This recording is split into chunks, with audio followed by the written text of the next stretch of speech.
and Pokemon. Yes. And 8 different teams playing in Overwatch for, I think, a 10K prize pool. These guys are making bread. It's around there. I'm Jazzman, Septilence to my right, and we've got quite the match ahead of us. As we said, 8 teams, but we've got the first one, Maryland versus Texas Tech. Yeah, Texas Tech coming in, obviously the furthest team. We've got a lot of teams that are local-ish, maybe just one state away, maybe a couple states away. Maryland coming decently far as well, all things considered, but Texas Tech coming in from, as the name would imply, Texas. So we're very excited to have them here. They're coming in at the number 8 seed. Maryland going to be our number 1 seed today. So going into a bracket like that seeding, it can be difficult to be that number 8 seed, to come in. It's a bit of a forced underdog story, but at the end of the day, you've got to come in and just play your best, because that seeding, at the end of the day, could really mean nothing. We've seen 8th seeds win before. Yeah, I think it really depends on what the team feels, right? Like if Texas Tech come into this with a lot of confidence, so they don't really feel that sort of number 8, oh, we're playing the number 1 team sort of vibe. They're more so in their own element. They're like, we are the underdogs. We have nothing to lose.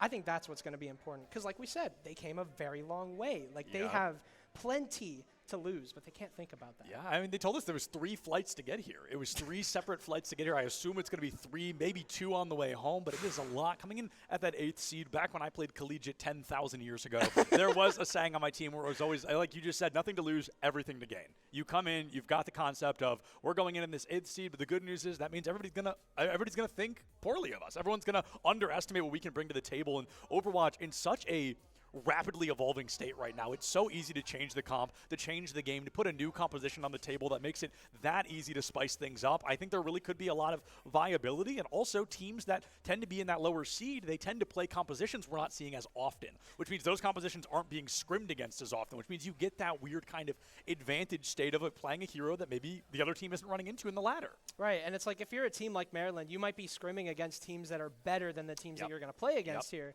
and it's the same sort of thing. You're not getting used to running reps against comps that you might not see at the end of the day. Like we might see weird tank pools. Obviously, that's kind of where you see a lot of flexibility nowadays. So it's very interesting. I'm really excited to see how this is going to work out. And some of these teams you also have to keep in mind, fatigue is a factor. Always. Because people drove, people flew, people did it today. Some people didn't get a good night's sleep. That's all going to play a factor. Obviously. I mean, I drove in after work last night. I think I went to bed about just shy of 2 o'clock in the morning. Woke up at 7 a.m. to be here. So it's I feel the fatigue. It's a relatable thing for me, especially. I think it was just under 5 hours. I'll keep you upright. I'm going to keep you upright. I know. We're gonna be here all day. We're gonna be here all day. We missed, but you didn't see that. You didn't see anything. Mind your business. You guys are here for Overwatch. You're not here for us anyway. But going in, I mean, this is going to be a fascinating matchup. We've got some map changes that have just recently come into the composition pool. So these teams, they've been scrimming. They've been bringing new maps to the table with new heroes, with new compositions. So it's going to be that constantly evolving state of play. And there was a joke at the first 2 Nittany Invitationals that I was invited to where Penn State was the first seed both times. And I would just make a joke about, yeah, of course they are. They're the ones hosting, right? They did it on purpose. But this is the first time I think we're seeing Penn come in not as that number 1 seed, which I think is going to be really exciting. We see Penn State coming in as that number 2. It gives them the opportunity to just really kind of amp that gameplay, to get up, to get excited, to be coming into that play style as aggressively as they can. They've got a lot more on the table to earn this time. Yeah, Penn State also has QLM now rocking with them. Al-Qatsiyah player in EMEA. Well, QLM in, DMT out. DMT is here with Maryland, an ex-Penn State player. Crazy name, first of all. Second of all, yes, that is going to be a very interesting dynamic, right? Like, you might know how this player plays. Like, despite, even if you learn new heroes, even if you learn how to play around a new system, you're still the same player at the end of the day. Those same triggers can still exist if you know how to push the right buttons. I mean, that's for another time, right? Like, this is a game that we have to get to begin with. Texas Tech could be the ones that upset Maryland here. Who knows? Yeah, and I don't have I don't know for a fact if it is going to be Lijiang Tower as the map of choice, but I'm going to go on a really confident guess. So the options are Ilios, Oasis, Antarctic Peninsula, and Lijiang. So my most confident guess is that we're not going to see Antarctic Peninsula even once. I think it is very commonly a least popular control map, especially when it's up against the GOATs of Lijiang, Oasis, and Ilios. I think that's very exciting, and I actually think I'm getting confirmation here. Let me check. Okay, my phone's not loading. I'm pretty sure it is going to be Lijiang Tower. That's going to be my guess going into this. It is the most popular collegiate map far and away. Yeah, there's the thumbs up. It is going to be Lijiang coming in as map number 1. If I have to guess, map number 2, likely going to be Kings Row, but that's not as frequent as it used to be, especially now that Reinhardt is just fully, completely, and totally unplayable. There's no saving him, and that's coming from a guy that played Reinhardt exclusively for years. So it's tough to say, but it's true. Don't talk to me until I've had my fat shattered. Yep, dude. amen to that. Amen. I need one of those coffee mugs that say that. I think that'd be very funny. That'd be a good bit. Oh my gosh. Yeah, that is going to be interesting. Like, I think that's the only real tank where you can just be like, no, like, shove him aside. He's never going to find any use. Straight up. But that's the interesting thing, right? Like, with one tank, and I know we're going back 3 years now because Overwatch 2 came out a long time. Yeah. 3 years to the day, actually. Is that true? That is true. That real? Yeah, wow. I think so. I think Isaac over there told me that's going to be one of our casters later. Yeah, yeah. So it's been a long time, but the change up that we saw with 2 tanks splitting over to 1 is that, yeah, it's kind of annoying because you have to swap all the time, but you see a lot more tanks played. You see a lot more variety, right? Like, you're not just seeing Zarya second tank every time. It's actually something different. So it's a double-edged sword, but I think that variety plays a lot into the map pool, and I think with Li Jiang, you get a lot. I guess it's aggressive. It's pretty aggressive. It's a very aggressive map. So I mean, most control maps tend to be. You don't see a lot of passive play style here because you do need to have control of the control point, hence the name of the map type, control. So I think going in, you are looking at those slightly more aggressive tanks, and I think you're actually not seeing shield tanks played as often here. I think we're going to be seeing maybe some Diva, maybe some Hazard works really well on Li Jiang Tower, on King's Row as well. Zarya is very much in the meta right now. She's incredibly strong. She actually was a tank that swapping into Overwatch 2, a lot of people said, oh, Zarya is going to be garbage. We're never going to see her again. And she actually had quite the opposite impact. Zarya, according to some people, got stronger. It was I remember a time whenever Overwatch 2 first came out, it was a lot of Junker Queens, so I think Zarya was very... So Zarya was like very, we got bans. We talked that much about Zarya, and she's banned. Yeah. So we're not going to be seeing Zarya here. I think it is going to be a fascinating matchup to go into on that Zar. So removing her from the equation, I think that actually increases the likelihood of Diva being played here as well. Diva's got high mobility. She's a great tank buster, especially with those micro rockets. She's got that mobility and, of course, that defense matrix as well. One of the strongest neutral abilities in the game. Yeah, you also could have Hazard, I think. The ball's also a possibility. Like, so many things to work with here. But here we are, finally. No more speculation. We've got our first matchup between Texas Tech and Maryland College Park. Number 1 versus number 8. Big upset maybe here for Texas Tech as they get through onto the point. Obviously, you've got Lucio on the side of Texas Tech, so plenty of boosts, but you don't have him anymore. It's Tony for the first pick, and immediately Maryland College Park can get started. That's a tough pick for sure. You lose that Lucio, you lose that speed boost, and of course that inherent healing that comes alongside it, giving Maryland a big opportunity to take that space. Going into this fight in the re-engagement, now Texas Tech, they know the card has been played a little bit. They know the Lucio is going to be dove. He's going to be one of the easier targets on the side of Texas Tech to take down, so they're going to try to keep him alive a bit longer. Maryland, an early cap. I want to rely on LRF for that, but he's going to need to deal a lot of damage as well. Clamps him his way in, trying to get on that Wu Yang here, but immediate assist there from Tony. Great positioning. Maryland just now capping the point. But Texas Tech a little bit split up here. Clamps actually very low. Trying to break through this choke, but they have been stuck here, and that Tracer from behind is going to cause them so much issues. Tony's going to work with it, and Funny gets the pick on Anemris. No more Tracer on the end of Texas Tech, and immediately they have to fall back, but it's not going to work.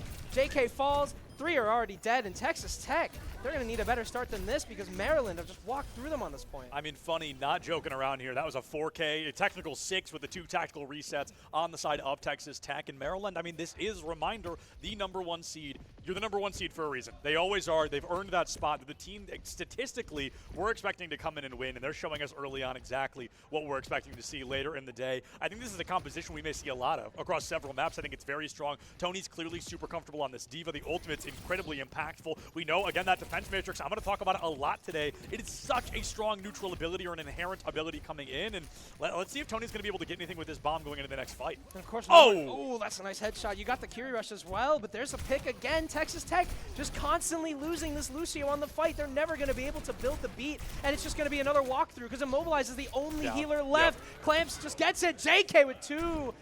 Might find the third, but it's actually C3E from the back line, and Texas Tech are getting ran down into their spawn. There's nothing that they can do. They can barely push through this point, and this Diva, so much presence on the map alongside Funny, but it was JK to clean up that entire round in Maryland. I mean, they're just looking at another point, just completely free for them. Yeah, that was a big lead for Maryland here, and I think Texas Tech going into this fight, they've got a lot of ultimates to work with. I think we're going to need to see this Kitsune Rush. Now, the problem is, with Kitsune Rush, it's typically countered by the opposing Kitsune Rush pretty quickly, as we see Clint Balloon coming in as soon as Mobilized uses. So that advantage down and out. C3E probably needs to pop this ultimate as well, and we will see it in that instance. It's going to be a desperate play here from Texas Tech to just get any kind of stabilization, but 1, now 2, turns into 3 down. Nemris able to find JKeezus, but is it going to be enough? The Kiri down and out. The 10-player kill streak in stage 1 of Lijiang Tower going to be ending 1-0 in favor of Maryland College. My gosh, Tony is probably so happy that Zarya's banned. No more beam to just completely shut him down, but I mean, Texas Tech just completely lost the HP pool on that hazard. The tank was so low that entire fight. There was nothing that they could do to try and recover as the squishies just started getting lower as well. Clamps wasn't really able to protect anybody. His HP pool was non-existent. And again, Epics. I mean, I hate to be the guy to call players out, right? But that is so many opening deaths in that fight. It's tough. He wasn't able to build Well, deep. it's also one of those situations where it's okay to talk about because it's not necessarily Epic's fault. It is kind of one of those situations where he's able to be found out on that back line. D.Va just does more damage. He doesn't have that speed boost to get away, but you also run that gauntlet, you know, coming from a retired collegiate Lucio player. I know that journey of, do I use speed boost just to keep myself alive? Is it worth using that? Because if I use it and I live, we're still missing that utility, and I do love the Symmetra TP. I always am a fan of that. You get out a little bit earlier, but when everyone does it, of course, you're getting there all at the same time, and we want to see that action come out early from Texas Tech. They know Maryland wants to come early on. They want to get into this fight. They want to get hyper-aggressive, so Texas Tech, I think, needs to mirror that energy into this fight. That's what I was thinking, exactly. You have such a dive-heavy comp, but Clamps is dead first. Again, they just struggle to keep this tank alive. Clamps have even 2 over position there. Nice, good but find. There's a first trade. Finally, you have a DPS dead. Things starting to finally go their way, but as Mobilized falls, it seems like it's getting a little bit more difficult. C3E with 2, and your DPS are falling apart. Funny gets the trade, and Maryland just are able to walk on into this point. All they need to do is clean up. Clamps is back, however. But this point's going to go in the way of Maryland College Park. Again, at this, I mean, at least Texas Tech had a little bit of fight in that round. LRF got his picks, but still, not much there. Not much there. I mean, C3E really waking up in that fight as well. Able to get half of that ultimate in the pocket. You look at Texas Tech, a couple of them barely at half. Maryland able to find an early stabilization, but I think Texas Tech, they're holding their own a little bit better in the fight. The fight's a little longer. We're seeing some trades come through, and going into this next engagement, I think I just want to see more localization. We're seeing Texas Tech spread out a lot, which makes it easy to pick off those weaker or smaller targets, those squishier targets. So going into this next fight, they need to find a neutral target or an agreed upon target and really dive into that engagement. Not able to find that mini there. Nemris is going to be going back into the engagement a little bit low on that HP, makes it tough. Going for a flank now. Texas Tech walking around. Now, I think Epics and Nemris are still on the other side, but Tony's taken down to a low HP. You got Kitsune Rush, but there's the pick. Finally losing the tank on the side of Maryland. We've got 3 picks. Nemris finds 2, and Texas Tech storm onto the point. The flank works out so well for Texas Tech. Finally getting on. It's the first capture for them. And, you know, we talked earlier, you and I, just casually about kind of slower-paced games. We were talking about Rainbow Six and Valorant and how they tend to be a little bit slow. We talked about Overwatch being fast-paced, but that fight actually incredibly slow-paced. With intention I'm gonna fall asleep. From Texas Tech there. We see the Kitsune come out early. They're able to use that slow momentum and swap it into forcing Maryland to play their momentum. This is such a game of speed, of hyper-aggression, and Texas Tech, they've identified that. They're throwing out the ultimates. The Kitsune is there. LRF has gone down. It's going to be a one-player advantage for Maryland, but it could be answered out early if they find that counter pick. Ooh, you really needed that pulse bomb there. Suzu with a good save, though. That's just rough. Really good Suzu. Yeah, that was, you were betting on that. Yep. You know, that's kind of, that whole fight was on that pulse bomb to at least try and get the trade that they had lost early on because Maryland was able to get the first pick. But no, Texas Tech now. They got 34%, but still Maryland have just such a dominant position on the map. Yep. Even with their comp, Texas Tech aren't able to play aggressive at all. Yeah, now the good news is Texas Tech, they need to be using this beat, I think, as a primary engagement. There's no real ultimates on the side of Maryland that's going to be used correctively / defensively against. They need to wait out this Kitsune. They need to try and stay alive through it. Funny is going to be going down here on the side of Maryland. A huge opportunity for Texas Tech to turn this around. I'd love to see the beat drop from Epic Z to get into this engagement without that concern of being taken down. The beat drop does come out. It's going to give Texas Tech the exact engagement they're looking for. Another find on the JKeezus almost guarantees the point flip. And even if Texas Tech doesn't win this map, we're seeing the signs of life we need for success later in this series. Honestly, all it was a confidence diff. I feel like they were finally, all right, listen, we have a hazard, we have a tracer. Let's just get in there. We've got the Lucio to speed us in and out. All of that should work for us. So we started finally playing dive. Texas Tech started finally taking that aggressive space. It seems like for Maryland, they're going to need to find a way through this. Tony already taken down to low and be able to get away and get healed up. But Nemris might not be very safe. Trying to find this tracer. Clamps is stuck in the room with the entirety of Maryland on him. But it's C3E to fall. LRF with another. Tony getting taken down low, but wins the fight against the Cassidy. D.Va Bomb comes through. Nemris has the pulse bomb to respond potentially. It's a missed one, though. Clip Balloon from the goes side of Maryland. down. I mean, this is huge. This is exactly what Texas Tech needed. Not only are they going to win this fight, they're actually going to take the percentage lead here. The pulse bomb going to be eaten by Tony, though. A phenomenal play. Funny gets taken out for it, so at least it's an ult for a life. That's still an advantage in favor of Texas Tech. But going into this next engagement, only a couple ultimates on the board. It's going to come down to the value of the supports to see which team's going to be able to win this fight. Because whoever wins this fight does win this stage and possibly wins the map. There's the Kitsune rush. That's what we were waiting for. You also have C3 on the ult. Tony walking in. He's got LRF down, but there's 2 in response for Texas Tech. You've lost your Kitsune rush now. There's no support ult for Maryland College. They're going to have to try and find a way through, but Tony's getting taken down low. He's going to need to use the health pack, but it's a boop from Epix. Insane. They're finally seeing that boop come out. It is Lijiang Tower after all. Tracer taken down as well. C3E will fall. It's a stalled out fight, but it works out in the end as Texas Tech finally walked through. The Lucio's still alive. 2 picks now. Not only the Lucio alive, but yeah, Clint Balloon really living up to that mythical name. Not going to be able to keep it upstanding, but Maryland getting a bit of a run for their money there, especially on the back of LRF. A couple of fights there. That early engagement, that hyper aggression off rip, I think was hyper valuable for the team to get in, to find that success and that notability, that notoriety of staying alive. It's going to work well, but Texas Tech clearly showing Maryland, hey, you may be #1 seed, but you're not getting this for free. Yeah, absolutely. And you've got round number 3 now, and it feels like Texas Tech, once again, they're way more confident in this. They're playing this dive fully, and they're actually going to maybe bring a venture as well to maybe have some sustain in the fights. I think that makes a lot of sense. But again, all that matters is keeping up the aggressiveness. For Texas Tech, they need to play into this comp. They cannot get scared just because Maryland are trying to work their backline. You don't have a Zarya to worry about. You don't have that backline protection. Just go in. You've got a hazard. And there it is. Nemris is on the vantage. Venture. The Venture coming here. You got the V part. That's the important part. Venture, though, I mean, one of the highest damage dealing DPS in the game, especially being able to flank into that back line. A really good kind of anti-diva counter, as we see, forces Tony to come into the fight, gets to go underground, get away from that utility and that ability, forces Tony to play a little bit more in that back line, keeps the front line open, allows the team to maybe get some additional damage. You already see it's forcing the positioning of Maryland to be a little bit wonky, a little bit unusual. Epic Z in the back line, able to find C3E with that boop off the map. A huge opening for Texas Tech, almost guarantees that initial point cap in their favor. Sup, Div? Yep, good job there from Epic Z. Texas Tech capture the point. I think for the first time it is their capture first, and Epic Z-Ray, he's on top now. That's 2 kills for him on this half. That is insane, but he might be getting too aggressive here. Almost caught out by Tony, but stays alive thanks to that Kiri. But still, Texas Tech pushing through this. They're doing it together, and that's what matters. LRF has Tony now stuck, and he's demeching him and letting him know about it. Insane stuff out of Texas Tech, looking absolutely like a completely different team now. Yeah, Maryland going to be making a couple of compositional swaps. I wouldn't be surprised to see Tony maybe swap onto a different tank here. I think there are a couple of viable options. You could go try to mirror the Hazard. You could go Junker Queen. There it is. Almost perfectly timed. And I think Junker Queen Reaper getting this more up close and personal composition is going to really benefit Maryland well with the way Texas Tech has chosen to play Stage 3 of Lijiang Tower. Of course, yeah. And Texas Tech, you want to slow them down a little bit now. And it's kind of funny because Maryland were just so good at that. They were the ones that were setting the pace, but now it's that Hazard wall trapping them in. Kitsune rush, but nice shot from Nemris. The response in Kitsune, they're going to keep them back. Maryland just can't push far at all. You've also got that Deadeye. LRF will push them through.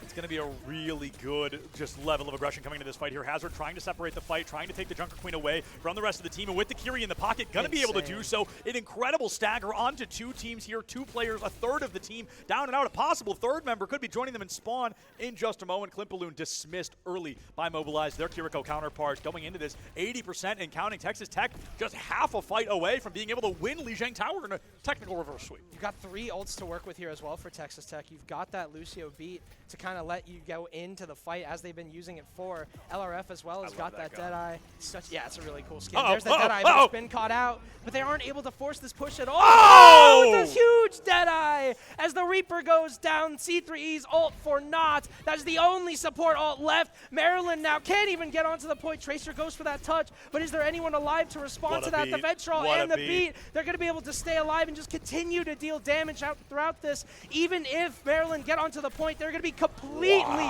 staggered to fall.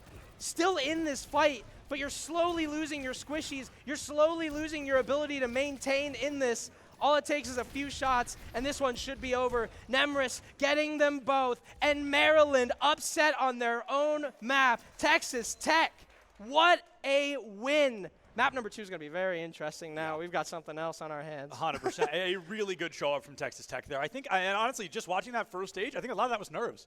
I think a lot of it coming in, they were just anxious. They were nervous. They're playing the number 1 seed. They're the 8th seed. It's an anxiety-inducing thing. But once they changed that composition, once we got into stage number 2, they were like, oh, wait a minute. This is the same game we know and love. We're playing the same game we've been playing every day of the week for weeks of the year, for years of our lives. It's a very easy turnaround. I think Texas Tech, an impressive showing there to come into that. I think going in next will be hybrid, I believe. I think our options are Paraíso, Kings Row, Midtown, and Eichenwald. So I think there's a lot of good choices there. I think with the way we're seeing, not Texas Tech, Maryland play. I think the way we're seeing Maryland play, I think we could be leaning towards maybe like an Eichenwald. I think that wouldn't be a crazy pick. Yeah, and I wonder what like the motive now is for Maryland, because they just played like full dive and got ransacked on it in that second point. So are you switching the play style completely? Are you kind of picking the map to play more passively, to play more aggressively? Yeah. It's an interesting question, because Texas Tech, like they didn't like when they were getting demolished, let's say. It's honest. Rough it's word, honest. but yeah. On that first point, they were playing the same exact comp. Yep. They did not switch heading into that second point. It was a mentality. It was a play style change. So now Maryland are the ones that have to kind of respond. Yeah, and I think if you are looking at the side of Maryland, there is something to keep in mind of we've seen Texas Tech, when they get good, when they start that steamroll, they do tend to get a little bit too aggressive sometimes. I think if you're Maryland, you could play into that a little bit. You could wait for one of them to overextend, to get a little bit too confident on that pick, and then you follow through on it. You take them down in dominoes. When you knock one over, well, the rest tend to follow suit. I think it could be a way to break that momentum. And Overwatch, such a momentum-heavy game. Again, that we see very often relying on that momentum, on that aggression. I think going into that engagement, we are going to want to see Maryland slow it down, but with the intent of just waiting to speed it right back up. Yeah, I think that's going to be kind of just relying on who you're picking, right? Like we saw the Junker Queen didn't really work out there. Well, we've got Kings Row, it seems like, for map number 2, so that answers that. Very, I mean, neutral map, I guess? I call it neutral because everybody's played it 10,000 times. Sure, there are a couple of maps in the game. I think Antarctic Peninsula, Paraíso were good examples of, like, teams are definitely out there scrimming it more than others. Yeah, but Kings Row is a map that everyone is scrimming all the time. We've been playing this. I mean, it's been around long enough that I could say people have probably played this tens of thousands of times. Correct. Like, it truly is just a map, especially with the map voting. This gets voted for every single time I see it. So, like, the play rate has really gone way up in that casual play, in that competitive play. And I think looking at Kings Row, it does make me wonder what composition we're going to be seeing from Maryland here. I'm excited to see what they're going to bring to the table. Yeah. So I wonder if it's going to be mainly for slowdown, if they want to try and just put the brakes on Texas Tech, force them, again, to just play a different play style, get them a little uncomfortable. But, again, getting upset like that, you have to start asking questions of your own. What do we do? What do we change for our sake, right? So, yeah, I don't know. It's an interesting question. Obviously, you've got the ban Zarya last time around. You could bring that out now. I'm glad you bring it up. Well, because I believe she can be banned again. No? Is there any kind of ruling against, or are they allowed to ban the same hero every time? I thought it was no. Yeah, you're right. As long as Texas Tech don't ban a tank. I have no idea, to be honest. I don't remember. I don't remember the ban situation. Hey, when I played collegiate, bans weren't even an idea. I'm a Rainbow Six player. Yeah, listen, that wasn't even a concept. We didn't even think about that yet. But I do think going in, I forgot to mention earlier, like Tony, the tank player for Maryland, he's known for his Zarya. Yeah. And I think that does have a lot to kind of show what happens there. Is he has to play Hazard, he has to play Diva, he has to play Junker Queen, which he's not looking bad on, but Zarya's his best tank. And you when you can't play your best tank, I mean, that's going to be a big problem going into the matchup. So I do think going in to Kings Row, if Tony can bring out Zarya, I think this is a very, very, very Zarya-friendly map. Yeah, and it made sense why they banned it last time, right? You want to run that Diva. Like, it makes perfect sense. You want him to run anything else. Like, that's the real answer. You want him to run anything else. I don't want to play Zarya. I don't want to shoot my beam and press my shift and my E's. Oh, my gosh. So difficult. I don't want to have to bubble myself exclusively all the time. They were like, we'll give Zarya 2 bubbles because then she can bubble a teammate as well. And then that's still bad. You still aren't supposed to do that. The meta way to play Zarya is to bubble yourself exclusively all the time. Of course. Just build ult for that solo grab. You know what I mean? Like, that's the whole point. That's why we play Overwatch, because we build ults and then we solo ult someone and it doesn't do anything. So... Yeah, and I think, it's important to note as well that going into this that we have, like you mentioned, 8 teams. Not all of them are going to be here on stream due to the fact that we would be here for like a week. So off stream right now, I'm going to check my notes to make sure I'm giving you guys the right numbers. We have Drexel versus Miami. Miami currently seed number 4, Drexel seed number 5. So going into this, Miami won the last Nittany Invitational that I was a part of, which was a huge deal for me because I'm from Ohio, Miami of Ohio. That was a huge deal. It was the first event I had ever commentated where an Ohio team had won, so that was super exciting for me. I love the Miami program. They're a great group of kids. They've got great leadership, and they're coming in. They're trying to put another Nittany Invitational under their belt, but to do so, they have to take down Drexel, who is no team to be stifled with. They are a very impressive roster as well. Yeah, so that is an interesting game that's actually happening directly behind us. And True. You can actually maybe peer a little bit and see what's going on. But yeah, that is one of the matches. They're definitely playing Overwatch. Yeah, thank God. That part for sure. And then actually behind them is Siege. So yeah, that is also a thing. We've got Marvel Rivals going on at the same time. We've got Siege going on. And then obviously you have Group B. Now, the question of Group B was if we're going to see Michigan here. Yeah. I think they're going to be here. Yes, that is correct. We confirmed. So, yeah, so they would play Penn State, and then you have, well, actually, that's Syracuse versus Alvernia. My apologies. That's what the notes are for, to make sure that we're giving you guys the correct information. Because, like you mentioned, Michigan, there was a little bit of like a toss-up of maybe they weren't going to be able to make it. We didn't know, but we got confirmation this morning that Michigan is going to be coming. They're going to be playing. So, it's part of me is like, as an Ohioan, I'm really supposed to not like Michigan. That's kind of like in the blood, but I don't mind. I'm excited they're here. I'm glad to have them. I don't know if I've seen Michigan play Overwatch. I think this might be my first exposure to their team, so I'm really looking forward to that as well. I've seen them play football, and it is sad. Listen, hey, as an Ohioan, great to hear. Listen. I don't want to hear anything about football from your end. I don't need your Buckeyes in my ears. Real. I just OH, baby. I'm scared. I hope at least one person in chat goes IO, because if they don't, I look silly regardless, if we're being honest. Anyway, Overwatch going into Kings Row. I think we're loading into the map here in just a minute. So we gave a lot of hypotheticals about what we're going to be seeing from the side of Maryland. I'm excited to see what we're going to be seeing from the side of Texas Tech as well. We didn't really talk about what we might see with them. Yeah, you got Wu Yang Band and the Cassidy, so no tank band. Zarya is available. Obviously, we're doing a lot of speculation there. Tony might not even play Zarya at all this tournament. That's but true. I mean, we don't know. Yeah, it's weird, especially because Zarya is so good, but it is a possibility that it seems like, no, we're not going to run it. Like, there's so many tanks. Well, also, it's tough because if you've been playing Zarya on all your scrims that are all online, it's difficult. You've got to run that gambit of, have they watched me play Zarya? Do they know what I'm bringing to the table? But if you're good enough, it doesn't matter. Right. And that's kind of the interesting part as well. Tony is, I was given information. He was referred to as a top-ranked Zarya. Now, does that mean top 500? Does that mean top-ranked in collegiate? I actually don't know. I don't know what the clarification on that was. But the point is that Tony's going to be good. He's going to know what he's doing. And bringing out this Zarya, it could be difficult if he chooses to. He could sit on it a little bit later. It's really going to be up to him to decide what he wants to bring to the table. You got a Torb on the side of Texas Tech. Now, that is interesting. They're on the attack. That could swap. Okay, yeah. They could swap that literally up until the very last second. Yep. We pay them no mind because that could be anything. It is important to note the side swap. Doesn't matter a whole lot coming out of control because everybody's on attack. But Maryland, they are going to be on the defense this time, which means Texas Tech chose to attack first, which is uncommon. Oh, I see. And maybe it's a follow-up on that aggressive play. You've got LRF now on the surge. They want to get really good engage on this. Funny now, poking around, just trying to waste time. But Texas Tech, he'll actually be able to call out that push. So they're going to be able to rotate around this, but still taking a ton of damage here. Got to be careful there. High ground taken now by Texas Tech. I love this Sojourn skin because she looks like a Power Rangers villain. It's beautiful. I really like it. I think it's a good skin. I love the big bug eyes. And going into this, the high ground advantage, I mean, this is what the New York Excelsior Classic. I mean, or the, maybe it was, what was the team that wasn't Houston? I can't think of their name. Outlaws.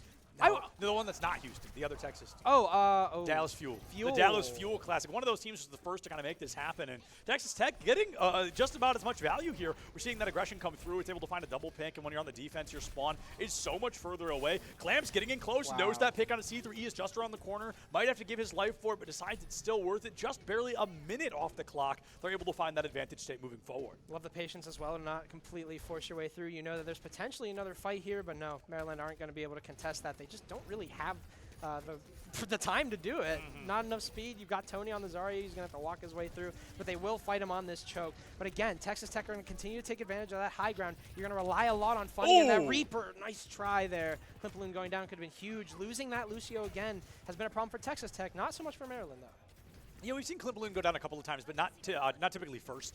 You know, we're not seeing that kind of same level of aggression coming through. We see Mobilize trying to just get that spam damage, wants to try and build that ult when they can. Instead, it's C3E, the first support to fall. Now the support's both missing for Maryland. That's going to cause a whole W kind of wave here. They're going to try to get out of the fight, but Texas Tech, if they're worth their weight in gold here, they're going to know you push that as hard as you possibly can. You want to try to find that elimination. You want to try to find that hyper-aggression, or at least just that spacing to prevent them from getting back into the fight, and that looks like that's the approach Texas has chosen to take. Yeah, they're taking space over kills, right? Like, they don't care that Maryland are here. They're just going to be able to choke them out and just play this high ground because they have a Zarya. I mean, that's going to be problematic. You only really have the Reaper and the Lucio to contest that high ground, and the Kiriko, of course. But you've got Hazard to just walk around, completely throw through this. Mobilize with the Kitsune. He gets it out, but he falls. So now finally Maryland can get their way through. Potential grab as well. Fully charged Zarya. It's all there, but it's not going to matter. Texas Tech will rotate away anyway. The space is there. Beautiful right click, top ranked for a reason. Almost hits that second one. Thanks to that Suzu. Now, that's the hard part as well, though, is you used that Kitsune, and then the team had to back out of it. Yeah. So you lost your support. You lost that ult entirely. A huge blow to Texas Tech on the side of Maryland. They've got a lot of great ultimates to move into this engagement. I'm eager to see if they're going to be using any, if they want to go into this with the aggression we're looking for, or if instead they want to play a bit slower. Nemra's going to be caught out in the back line, has to recall early. It's going to be a 2-1 trade as this Hazard has come through. Great grab, but the beat drop from Epic Z is going to be able to keep the team alive. A pulse bomb follow-up from Funny. 2 ultimates traded out only for one on the side of Texas Tech. The fight down, but not out. Z-Ray has gone down, and Maryland finally able to stabilize against Texas Tech. You got Tony completely charged up. You got him ready to rumble. Great grab there with the pulse bomb in combo. No matter what, Texas Tech, they still have 3 ults to work with, but none of those are support ults. So Maryland are going to be able to stay alive in this fight if they can. It's going to be a matter of Texas Tech just having well-timed ults. You're going to need LRF to just go crazy, right? Like, you're relying on those individual picks now because Maryland have that beat. They have that Kitsune rush. So many advantages to stall out here.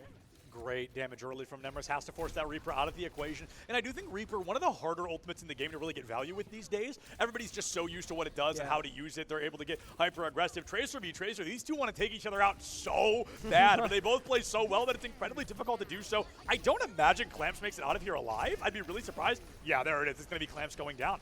He ulted there, too. Their ult's just completely gone. You've lost an ult for that fight, too, actually. I think they're panicking a little bit. Yeah, it feels like the first time we're seeing, like, raw mistakes out of Texas Tech. You know, missed ults. The Kiri ult early on whenever they lost that Kiri. It just seems like Texas Tech are starting to shake just a little bit. Now their ult economy is a little low. They've only got that Kiri ult to work with again. And you've also got Nemras with the Pulse Bomb. But still on the side of Maryland, it's also the same thing. Pretty dry. Yep. And then going into this, I think, you know, I always refer to this as like King's Row 0.1.5, right? It's really difficult to get value into, especially when a team is playing as methodically as Maryland. That double ultimate from Jay Keesis is going to essentially end this fight before it can begin. Maryland just bought themselves a solid 20 more seconds before Texas Tech can even try to engage this fight. You said, yeah, Death Blossom doesn't get that much more value. He took that personally. I said it's harder to get value with. I didn't say it was impossible. Oh, man. Nemras. Funny and Nemras have been dueling all game. But this time around, you actually have a Lucio to potentially help out with. They're actually trying to go on this entirely. Funny could get caught out here. There's the recall, but he has the... I think he has the util to get away, but Maryland's still taking a ton of damage here. They're going to be forced to back up just a little bit. And you've got that Kitsune to potentially engage with, and there it is. Mobilize pops it, and now Texas Tech going to go through the missed grab. It only gets one, and Hazard's going to be able to walk away from that pretty safely. Maryland are going to back up, though. They haven't lost any lives except for Funny on this, which I think is important because Texas Tech, they want space. But last time around, Maryland were able to kind of bounce back off of this position, and it looks like they're about to maybe lose Jay Keesis. Yeah. No, he's... No, but LRF.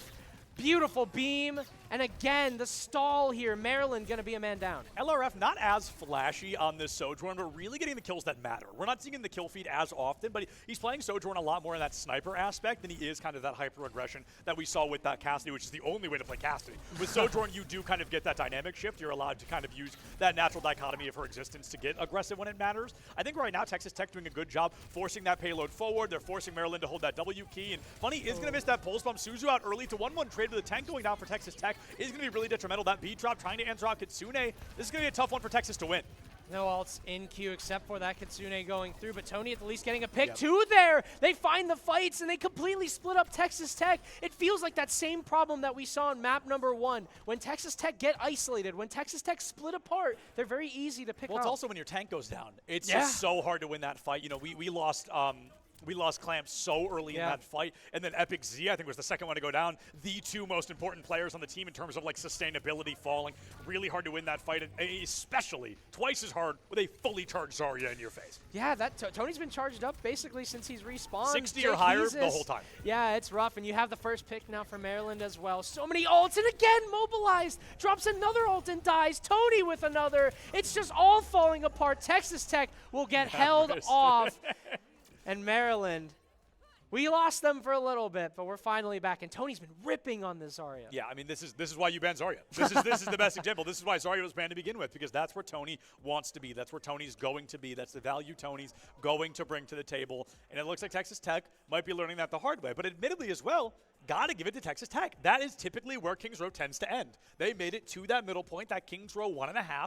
They were able to find the value. They capped the point, which is typically the hardest part. They got to the end of point 2. They don't cap it, but the win condition has been set. They chose to attack to set their own win con. That's the name of the game, to know we have to prevent them from getting this far. Now, Maryland coming in really heated up. A really strong showing so far from Tony on this Zarya. What is Texas Tech going to change to bring that composition to the table to try and take the Zarya out? Yeah, and it seems like they're still very strong-witted. Like, despite the fact that they've been having a lot of moments that I feel like would chalk teams, right? Like Mobilize having two Kitsunes that he dies immediately afterwards. At least he gets them out, but still not much came of them.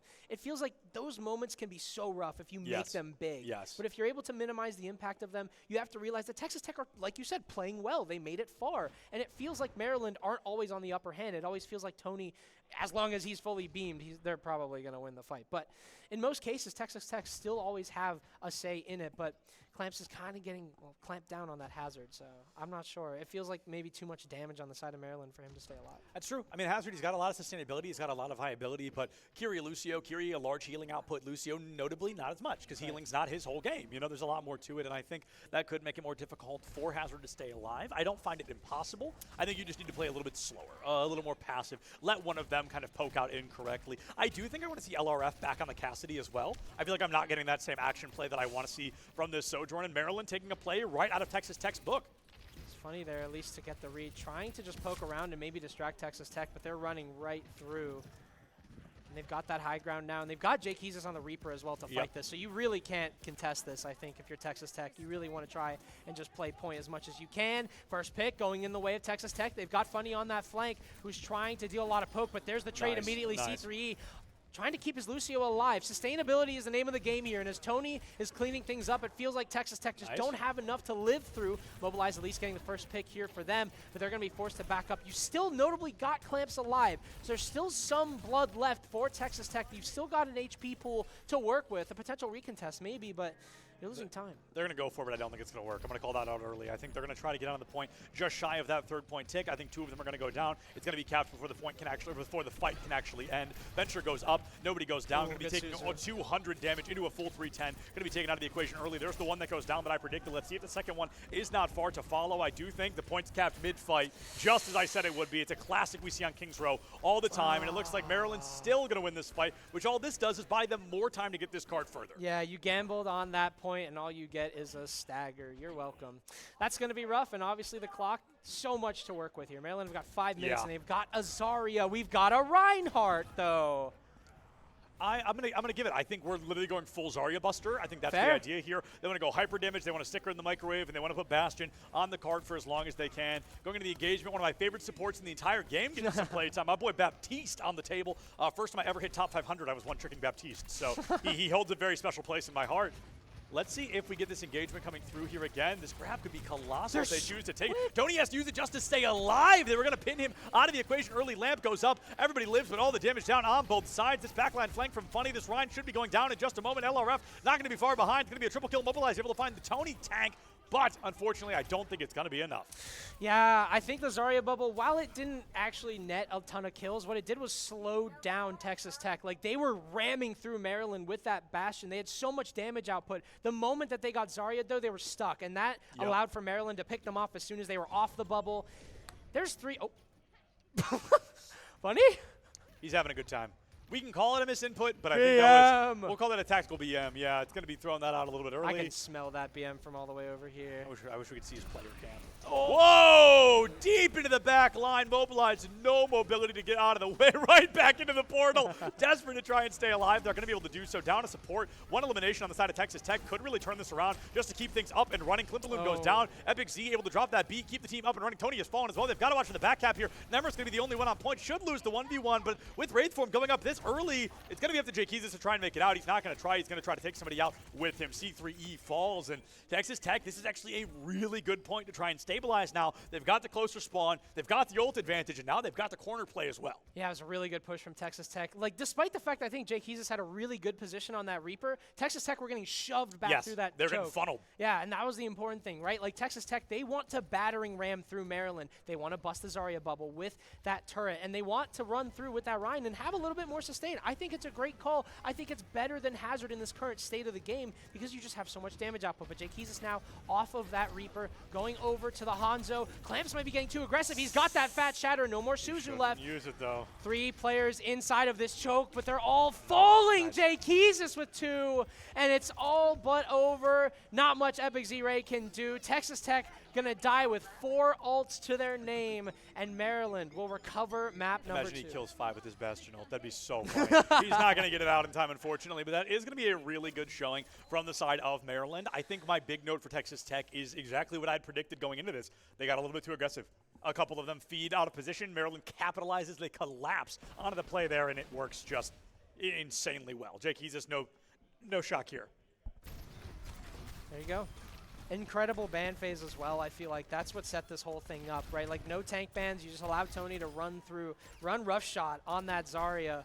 So now the question is, what are you going to do? Are you going to ban the Zarya now? Are you going to keep probably. that? No, probably. I think probably. I feel like you'd rather deal with a D.Va at this point, or you'd rather mirror up that aggressive comp that you've been seeing out of Texas Tech. You'd rather play against that dive than a Zarya, because that Zarya just completely walked through them. So much damage at the end of that game. And I think it's definitely tough going in because it's not like the Zarya obviously helps, but the team composition and the play style just changed. Yeah. And it was really a good showing from Maryland. They said, hey, we had one composition on control. Let me show you what another one looks like. And I think it really did benefit them well. It was a good showing early. And going into this next map here, I think it's going to be Escort, which our options I think would be Dorado, Shambali, Havana, and Circuit Royale.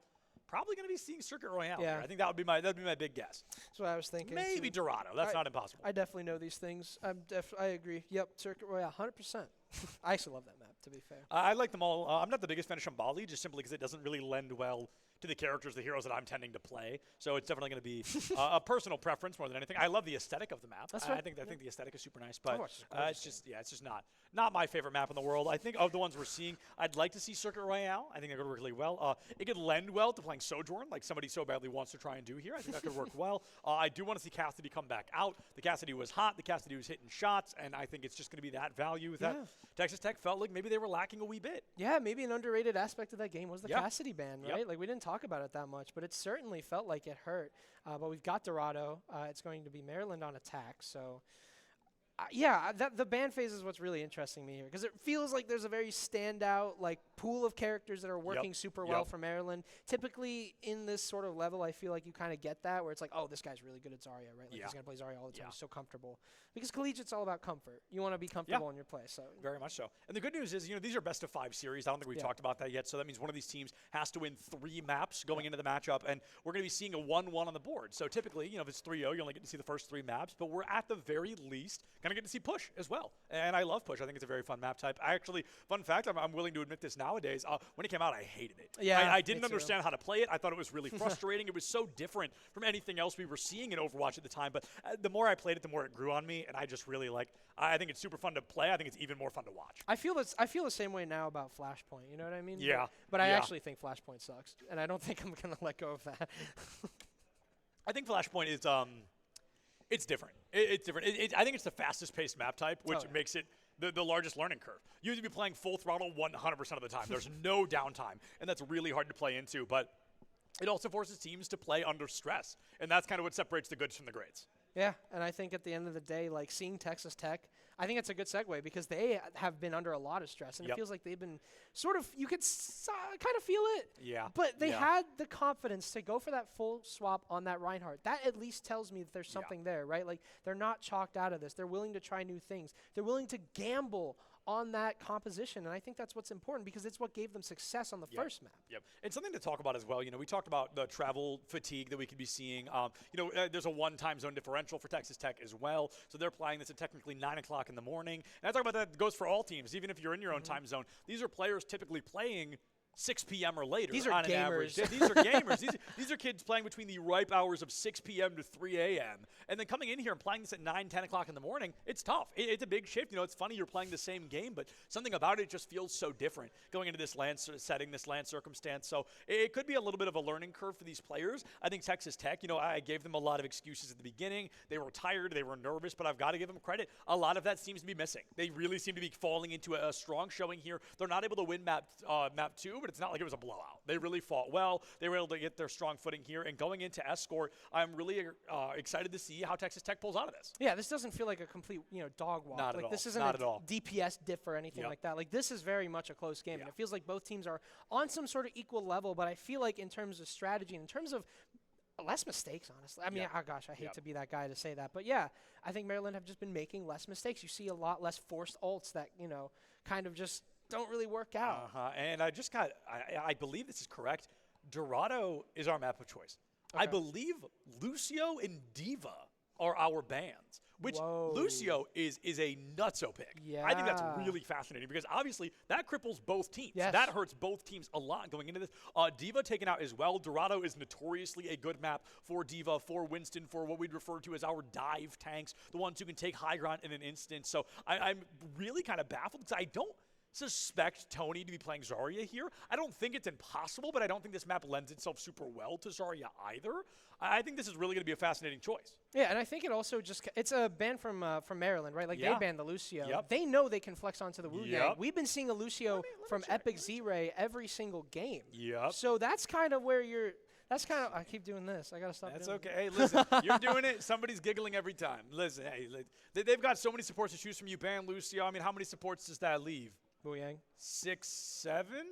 Is that? Just kidding. It is more than that, but I had to reference the hand thing because you were doing it. It would be true if there was only, like 3 supports in the game. 3 less supports in the game. Regardless, the joke wasn't even a good one if it did make sense. I'm willing to say that, but going into this, I think, banning that Lucio, you bring up a good point. You do that with intent. You do that with the idea of, like, we're going to play someone else. Yeah. Can they play someone else? Yeah. That's going to be the question. Epic Z, as you mentioned, has been on Lucio the entire time. He was playing Lucio the whole time they were warming up, but doesn't mean it's going to be bad.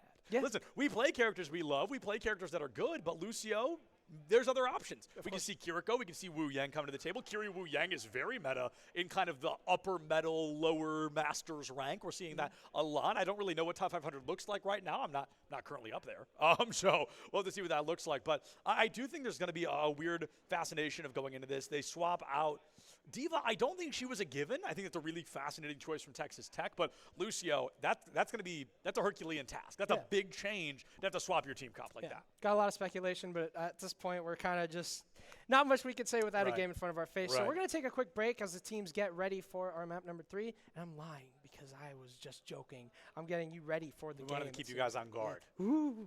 Yeah, so we can keep talking about that a little bit. And I think, you saw flexibility out of Texas Tech. They brought the Baptiste, right? Like, it's there. It's there. They brought the Baptiste, but respectfully, it also did not work. I'm willing to say, it didn't do poorly. I think it was just tough into the team comp that we saw. I mean, it is Dorado. I don't think that was his fault. So, going into Dorado on this, it's going to be tough to hypothesize. I like the way you kind of said that. We can only talk about hypothesization so much. We need to see what's happening in front of us, and we're just a couple of seconds away from being able to do that. I believe it's nighttime Dorado as well, which is actually my preference. I don't love the daytime, but I think I was just so used to the nighttime. Going into this, I don't know. It's a whole lot of shoulda, coulda, woulda. It's going to be we get stuck on first point or we make it all the way to third, and that's going to be the back and forth over and over. So going in, we're getting a little bit of early play here. I believe Texas Tech is going to be bringing out a couple of things we're not expecting to see, but with how much time is left on the clock, I don't want to quite say it. Yeah. I'm going to hold my tongue. I don't know if your eyesight permits you to see that. I'm squinting, but I see it. I'm squinting, but it's there. We'll hold off on that for now. But, yeah, no, I think, the tank composition is going to change a lot in this game. Like you mentioned, Zarya is not going to be great here. You want a lot of high ground folk, right? So I think we're going to see a completely different game. Not relying so much on that dive, but more so relying on, Junkrat. My baby. My baby. You're more so going to be relying on, like... Who did I hit?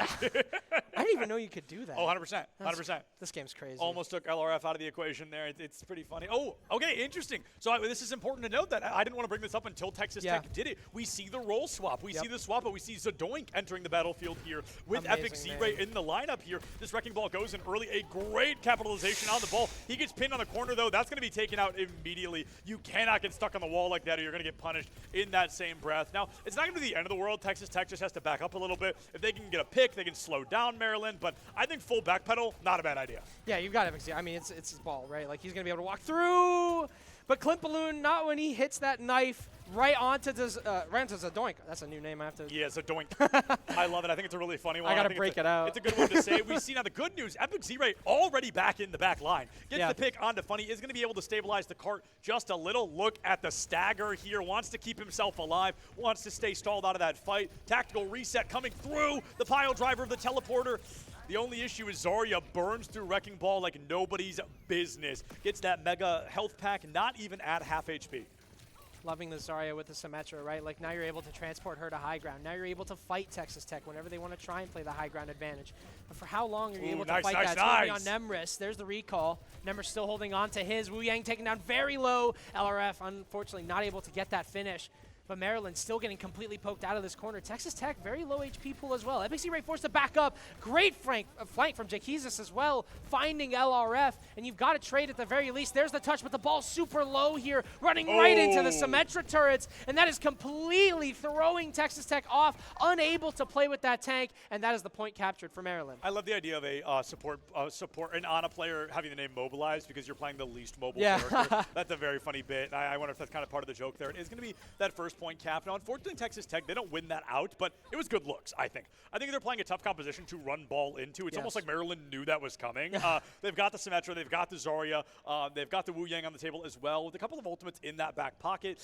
Maybe we go into like Nano Sojourn, Nano Ball if that comes to the table, but I think one grab really stalls out Texas Tech, and they've got no way to deflect it, to eat it, to stop it. They just have to tank it. No shields, no shields. You could even see a Zarya match, like a mirror as well, but there's the TP. Ball's coming through. LRF's got the line of but sight. It's hitting no one. There's the pulse bomb from Funny. The response is just too much from Maryland, using their ult so well, retaking high ground, just getting right back to business. This is definitely a tough look to it. Zadoink goes down. That's a really late stagger, especially on a support with minimal mobility. He's got a little bit, but it's not super fast or anything.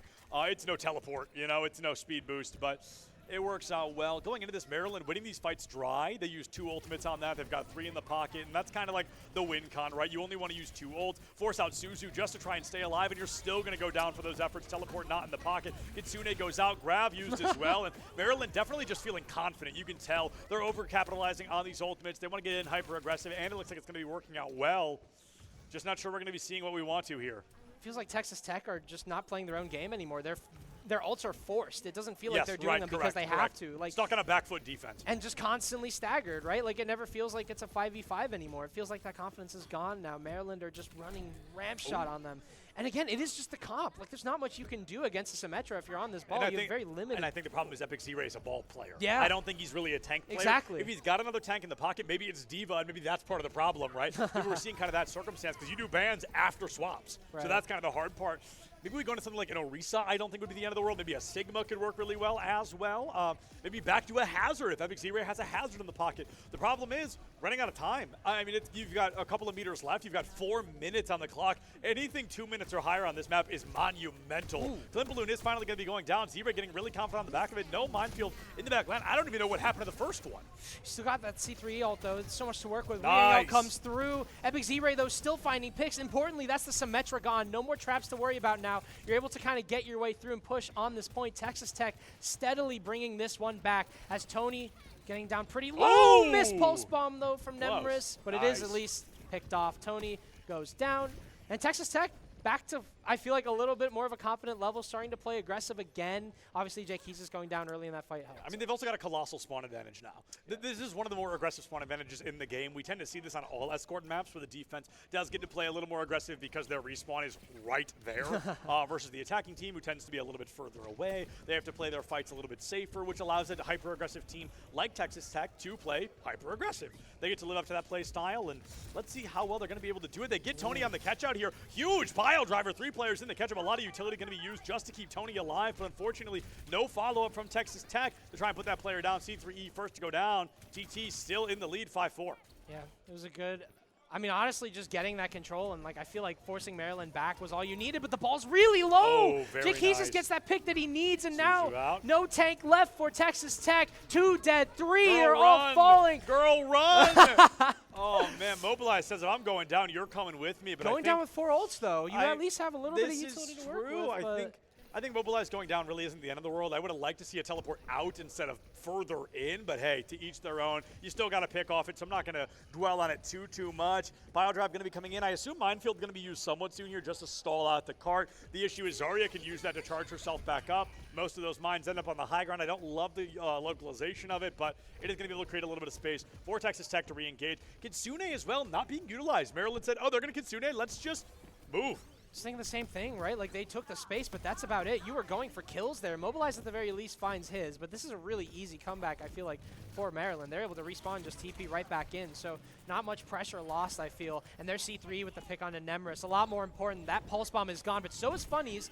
It's been a game of missed Pulse Bombs, but that's not what matters. You got 2 picks here for Maryland. Tony in with that Wu Yang ult, trying to force back the entirety of Texas Tech. He's also got that grab well to work with. He's got them stuck in their spawn, and they might not even know it. Fully beamed up as well. In comes the pile drive, but that ball is taken down instantly now. Texas Tech, not much left here. Grab goes in. Both DPS is caught. Fight over as Maryland walk through, and Texas Tech, they're going to need quite a response. Yeah, Maryland College Park really doing a great job. Now, the good news is Texas Tech got that way down. There was a world where Maryland was capping with like 4 minutes on the clock, and the Texas Tech able to get that down to just over a minute, I believe a minute 24. So it's a lot to work with if we go to overtime, but it's not the end of the world. Now, the bad news for Texas Tech is if they want to stay alive here, if they want to try to win Dorado, they are going to have to go into extra rounds. They are going to have to take us into the full reset with however much time they can have left. And then if they don't do that, well, it is going to be 2-1 in favor of Maryland. Texas Tech keeping it close, but close isn't going to win this for you. You've got to find those wins. Yeah, and it feels like they just got complete. I mean, it was a comp diff that entire time. Like, it's kind of hard to go up against that. It was hard. Because how do you gauge, like, oh, what did we do wrong? You can't really, because it's just, oh, the ball just completely gets demolished every fight. And it's kind of hard to really, adapt off of that. So now we're starting to wonder if that role swap is actually what's hurting, because if Epic can only really play ball, this is problematic. Yeah, he's got a great health pool to work with, but there's just so much damage for Maryland. And also, Wrecking Ball has never really been the same in Overwatch 2 in a big way, because in Overwatch 1, for those that don't know, there were 2 tanks. It was a 6v6, and there were 2 tanks where one tank, you're looking at an Orisa or a Reinhardt, would exist in the front line, and then we would see Wrecking Ball. He'd go all the way around the map. He'd go in the back line. He'd pick off a support. But when he's the only tank, you can't really play like that anymore, because then you leave your front line wide open. And I don't think Wrecking Ball ever really recovered in terms of viability. I don't think he's bad by any means. He's just so drastically different that it feels like a completely new character. Jake Keys is bringing one of my favorite characters, one that Jake Keys is notorious for, this May. A really strong character, especially against a Wrecking Ball. Another counter into this ball is going to be tough. I was going to say, it just seems like the game's getting harder for them every single time that Maryland switched their comp. But you've also got the Rhine principle. You can't play that character because they have 5,000 counters. Right, and you don't honestly have a ton of shield options at that point. The Sigma is great on this point and on the high ground, but Sigma's bad against Zarya. And so then you're running into a new problem. You've also got the option for Jake Keys to switch to the TP, so that high ground might not matter that much. First pick immediately goes in the favor of Maryland. Nemris falling. They've swapped over to LRF on this fray, I feel like, to give Maryland a harder time at finding these picks, but as Nemris falls early, it feels like Maryland are telling us that it's not a problem at all. Epic Z really overstaying his welcome here, trying to get even a single pick. Should grapple through them, trying to barrel off the high ground. Tony is going to be taken out. No bubbles online here. It is going to be that grapple that comes through LRF with a follow-up onto Klimpaloon. Finally, a 5-3 advantage in favor of Texas Tech. Yeah, I love this Freya to be able to contest the high ground there. C3 has been doing great on this Wu Yang, and he's going to be able to stay alive. So much utility to do that with. All you need is a few shots, but he is going to kind of be forced to back up here, it feels like. But for now, still doing that damage. Mobilize will finally join him. It was a good stall effort, but for now, Maryland might be looking at a different comp, something to deal with that Freya potentially, unless you just trust in your icicles that much. And you really might. I mean, Jake Keys is really strong here, one of the best ultimates in the game, really good at localization into point cap or to point prevention, really good at stalling that card when they need to. And I really have like this, I'm having this premonition of Epic Z-Ray going down really early in this fight. We see Minefield almost online. If he can get that out and then go down, it's a lot less important. Wow, I'm shocked that Emrys trusts that he's not going to go down there, does not use recall. LRF going to be taken not quite out either. So much damage. I feel like that Zarya is very charged. There's your beat, or not beat. There is your Kitsune rush, but Nemris actually finds the trade. Yeah, the ball's dead. Despite the fact that you have a Tracer pick, it really doesn't matter, but LRF trying to find something off of this, trying to chunk Tony down, but there's really not much you can do. Texas Tech are just completely stalled out here, and you've got the strongest ult in the game for Maryland coming up next. This is just rough. I mean, you've got two incredible stall ultimates here. You've got that Grav, you've got that Blizzard. Put them together. It is a nightmare. Texas Tech, once again, I made this comment, they've got nothing to eat it. They've got nothing to deflect it. They've got nothing to prevent it, except for maybe Suzu. But then you're walking out into the Blizzard. You're not going to get out of the Blizzard in time. I don't know. It's going to be a tough one to win, and now you're not going to win it. Zadoink already down and out. There's a pulse bomb there. Oh, it's in the corner. Gets C3. 2 picks now on the DPS side, but there's the crowd. Well, Tony just going to completely shut this down. Again, so many ults to work with. You've still got Jake Heezus with his ult as well, but he's not even going to need to use it. Texas Tech stalled out again. A minute left. You got to start questioning what you want to do here. The FAR is coming out from Nemris. That's honestly your only option at this point. I like it, though. I like it a lot because you look at the side of Maryland. We've got a couple of hit scan, but sorry, no, we have 1 hit scan. Literally just funny there on the Tracer, and it's going to be difficult. Tracer's not built to kill Farah. That's not her job. So we're going to see if this works out well, but it also depends on how well Nemris knows Farah. Is this a desperation swap? Are they trying something new because they think it'll work, or is this a character they know well? First and foremost, you got to get off the ground, my guy. You got to get up in the sky. Yeah, and it feels like they're relying a lot on these DPS switches because they can't change the ball. Like, it just feels like they don't have the ability to do so. So they're just relying on that DPS switch. And Epic Z-Ray, again, every single time they see him, they focus him down. And now that you've got a May, there's nowhere that he can go. 25 seconds left. You only have maybe half a fight left in this once your ball respawns. So many questions about what you want to do next. For sure, though, you're going to need a larger tank pool because this is just Maryland running through you with the Zarya. Yeah, this is definitely the tough side of playing only one character is when they get countered. You're in hot water through and through. I think it's been really difficult to play. It's not Epic Z-Ray's fault. They're just counter-playing him. They're counter-picking him. I mean, they don't call it counter-watch for no reason. That Blizzard comes out with 0 time left on the clock. It's Yune there just to try and keep Epic alive. C3E is going to be able to go down. It's going to be the first time we saw an advantage for Texas Tech, but it is going to be lost. Get the Curie. You got to take her out of the equation. It's going to be that far blast in. Tony finds it. Flint Balloon has gone down. It's going to be a very mild advantage. I believe 3v3. Tony finds it. They're going to be able to take this Zarya away from the cart, but not out of the equation. Still has full charge on the board.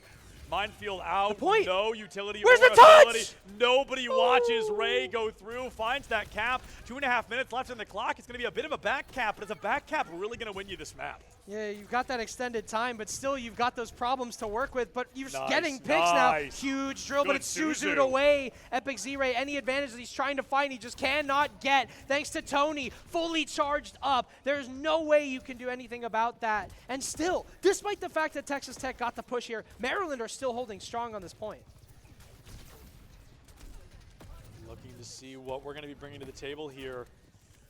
Texas Tech getting a little bit more free space on point 2 here than they really deserve, if I'm being honest. They shouldn't have been able to find that cap, but a back cap, I'm not going to call it a C9, but a back cap, it works well there. LRF does go down with the help of Jake Heezus. It's going to be a huge advantage to stall out Texas Tech, and I think this choke, one of the hardest in the game to get through. I think Texas Tech needs to go through in stride. They need to try and find that cart a little bit further, and Maryland a lot of great ults to try and prevent that.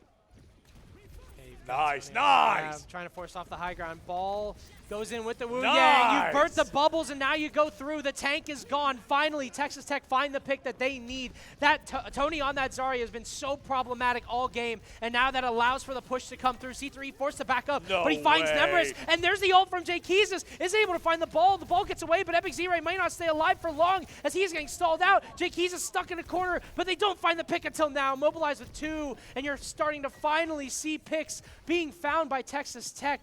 That ball working out so well the moment that Tony went down. But he's going to die, overextending right into Maryland's hands, and immediately the fight might just flip.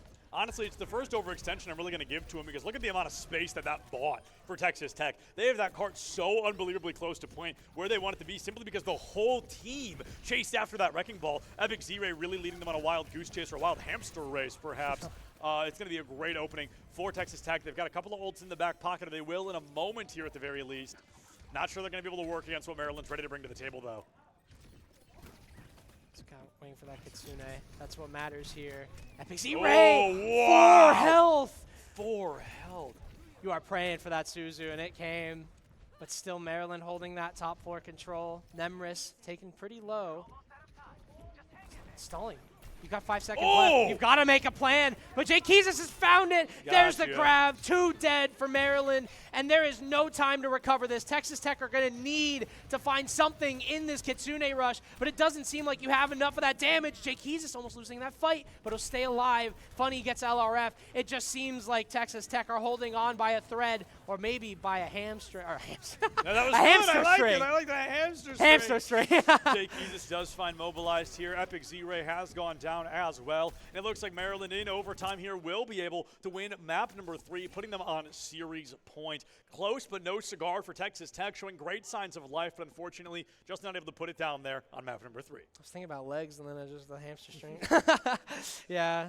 I mean, that's rough, right? Hey, Kiri played the game, though. We were talking about it the whole time. That ball just getting countered, it was super rough. It felt like Maryland did exactly what we were talking about. They slowed the game down, right? Texas Tech notoriously have been aggressive this entire game, and it feels like whenever you have a map like this where you're able to bring that stall, and when you bring the Symmetra to completely counter Epic Z-Ray, I mean, it's just rough. And again, not much he could have done there, but it was hard. You're kind of wondering if you had a wider tank pool there, that game would have been a lot easier. It's definitely going to be a circumstance of, I think, really Winston might have been beneficial in there. I think going for, like I mentioned, Orisa and Sigma as well, I think could have been really great. But unfortunately, hindsight's 2020. I think that's going to be a great map to go back and VOD review. A lot of great moments to look into. I think this whole series so far, truly, albeit first point Li Zhang. Probably don't need to go back to that one, but the rest have been really beneficial. And going in, I believe our next map type is Push, the one I was just talking about. So our options are Coliseo, my personal favorite, and then Runasapi and Esperanza as well.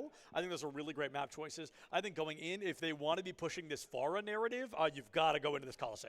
Yeah, that's what I was thinking. Coliseo is such an open map. You've got so much space to work with. But again, that DPS pool has been switching so much. You got to stick with something, I feel like. Get used to a play style and kind of let that tank do the rest of the work on that swap. But yeah, just commit to one thing. I think the Farah is a great pick. I think that with the lack of hit scan that we saw, and just the lack of hit scan we see in general nowadays, Farah is a great pick. It works out. I wonder, I mean, the ban, like, dude, it's got to be Zarya. For the love of just God, get him out of here. Please ban Zarya. I think Zarya Lucio is a very likely. My only guess is you can't ban twice in a row. Yeah. I think you might be right on that. But we also, that was 2 maps in a row. Zarya wasn't banned. Kings Row and Dorado both had Zarya gameplay. Yeah, and it's like, true. put her back in the ground, man. Yeah. Put her back in the freezer. Like, you've got to try and stabilize here. I think going into that matchup, it could work really well. We're going to be looking to see what is coming to this next matchup. I think we are going to be seeing the end of Miami Drexel as well. Going into that matchup, I believe it was Drexel with a 3-0 victory. So a very dominant performance. Now, the good news, this is double elimination. Yes. So down but not out quite yet. Miami, no stranger to being in that underdog position, as we talked about this morning. Could be a great story coming in. But Drexel, I said at the beginning, they are not a team to be stifled with. They are a very impressive performance going into every matchup. I've seen them. I believe I knew Drexel for Valorant first. That might be incorrect, but I know this Overwatch team, they are nothing to sneeze at. Yeah, and it feels like it's kind of a home invasion, right? Your number 1 seeded team is not a team from Pennsylvania. It's not Penn State. It's not Drexel, right? So there's a little bit of that home pride you kind of want to show up here at the Nittany Invitational. But yeah, you've also got plenty of other games going on, just basically directly behind us. Not exactly, but kind of like behind the wall and through all that. You've got Siege going on right now. Drexel's also playing in Siege, which is very cool. You've got Marvel Rivals, and you've got Pokemon. Eventually. I don't know if it's live yet. I don't know if they're going yet, but they will be going later today. And speaking of later today, that's when we're going to see you. And by later today, I mean 3 minutes in the future, perhaps a little bit longer. We're going to give the players some time to stretch their hands, talk team compositions, maybe use the restroom if they've got to do that. Do that, get a snack, use the restroom, walk your dog if you have one. But come right back here for the Nittany Invitational in just a couple of minutes. We'll see you then. Falls, 3 are already dead, and Texas Tech, they're going to need a better start than this because Maryland have just walked through them on this point. I mean, funny, not joking around here. That was a beat, and it's just going to be another walkthrough because Immobilize is the only healer left. Clamps just gets it. JK with 2. Might find the third. Play here from Texas Tech to just get any kind of stabilization, but 1, now 2, turns into 3 down. Nemris able to find Jake Jesus, but is it going to be enough? The Kiri down and out. The 10-player kill streak in stage 1 of Lijiang Tower going to be ending 1-0 in favor of Maryland College. My gosh, Tony. Really waking up in that fight as well. Able to get half of that ultimate in the pocket. You look at Texas Tech, a couple of them barely at half. Maryland able to find an early stick. Tony's taken down to a low HP. Got Kitsune Rush, but there's the pick. Finally losing the tank on the side of Maryland. We've got 3 picks. Nemris finds 2, and Texas Tech storm onto the point. The flank works out so well for Texas Tech. Finally, early if they find that counter pick. Ooh, you really needed that pulse bomb there. Suzu with a good save, though. That's just rough. Really good Suzu. That was, you were betting on that. You know, that's kind of that whole fight was on that pulse bomb to at least try and get the trade that they had lost early on. He's going to need to use the health pack, but it's a boop from Epix. Insane there, finally. But Maryland getting a bit of a run for their money there, especially on the back of LRF. A couple of fights there. That early engagement, that hyper-aggression off-rip map, a huge opening for Texas Tech, almost guarantees that initial point cap in their favor. Subdiv. Yep, good job there from still Texas Tech pushing through this. They're doing it together, and that's what matters. LRF has Tony now stuck, and he's demeching him and letting him know about that Deadeye. Yeah, it's a really cool skin. There's that Deadeye, but it's been caught out. But they aren't able to force this push at all. It's a huge Deadeye. They're going to be completely staggered to fall. Still in this fight, but you're slowly losing your squishies. You're Texas Tech. What a win. Map number 2 is going to be very interesting now. We've got something else on our hands. 100%. You've got Tony on the Zarya. He's going to have to walk his way through, but they will fight him on this choke. But again, Texas Tech are going to continue to take advantage of that high ground. You're going to rely a lot into this engagement. I'm eager to see if they're going to be using any, if they want to go into this with the aggression we're looking for, or if instead they want to play a bit slower. Nemri's going to be caught Texas Tech. The fight down, but not out. Z-Ray has gone down, and Maryland finally able to stabilize against Texas Tech.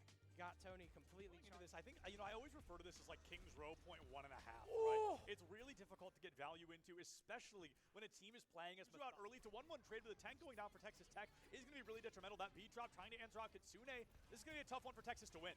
No, and they completely split up Texas Tech. It feels like that same problem that we saw. And Maryland, we lost them for a little bit, but we're finally back. And Tony's been ripping on this Zarya. Yeah, I mean, this is why you ban Zarya. But there's the trade immediately. C3E. Trying to keep his Lucio alive. Blood left for Texas Tech. You've still got an HP pool to work with. A potential recontest maybe, but you're losing time. They're going to go for it. I don't think it's one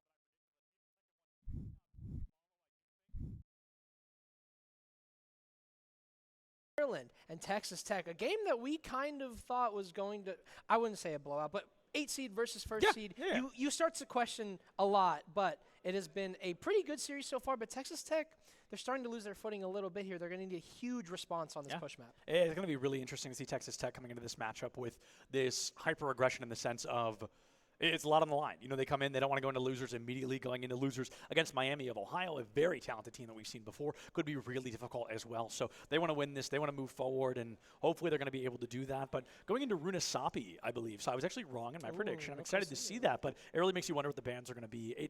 If Texas Tech wants to win this, it simply has to be Zarya. Yeah, that is kind of what we've been repeating over and over again, almost like we want them to hear us. Yeah, almost, something like that. Yeah, no, the Zarya has been very problematic, and I feel like it's kind of a case where Tony has been like playing with this team that is allowing him to take all of this space, and it feels like the calls to stop pushing and the calls to continue. Very fluid. With Texas Tech, it's a little bit like you get some overextending here and there, and I think that's kind of the difference here with the Zarya as well. It's really easy to do that. So. Also, Zarya, you overextend, you rarely actually die for it. That's kind of the hard part. 4 bubbles. Right? Yeah, like I can keep myself alive forever. Like it's really pretty easy to get in and get that hyper-aggression, and then they go, oh, she's forward, kill her, and then it's like, oh, she has 4 bubbles. now she's full charge, and we're dead instead. The whole thing gets flipped on its head over and over, and I think going into this, Zarya should be the ban. Nope, it's Reaper. Texas Tech bans Reaper, and we know darn well that we're not going to see a Zarya ban from Maryland.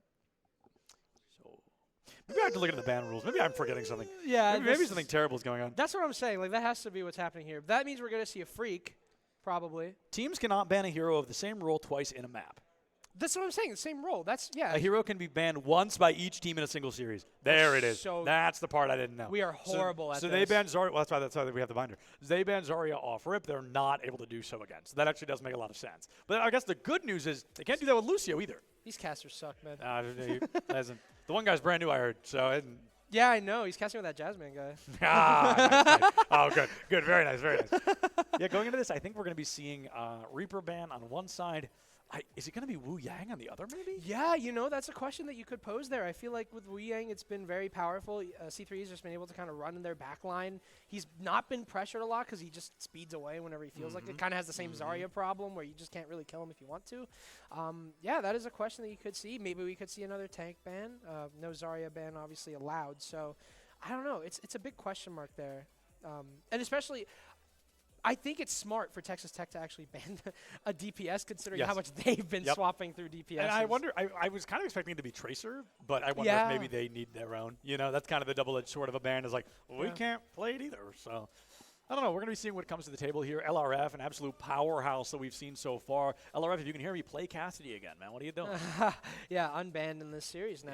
Yeah. Off the rails now. Oh, now see, this is what I was thinking, right? You banned the Reaper for the Hazard. Now you just banned the Hazard. Oh, that's a great ban. Yeah, that's kind of rough because that was what was like completely shutting them out on map 2 with that Hazard. Well, it's also extra hard because Tony's just going to play Zarya.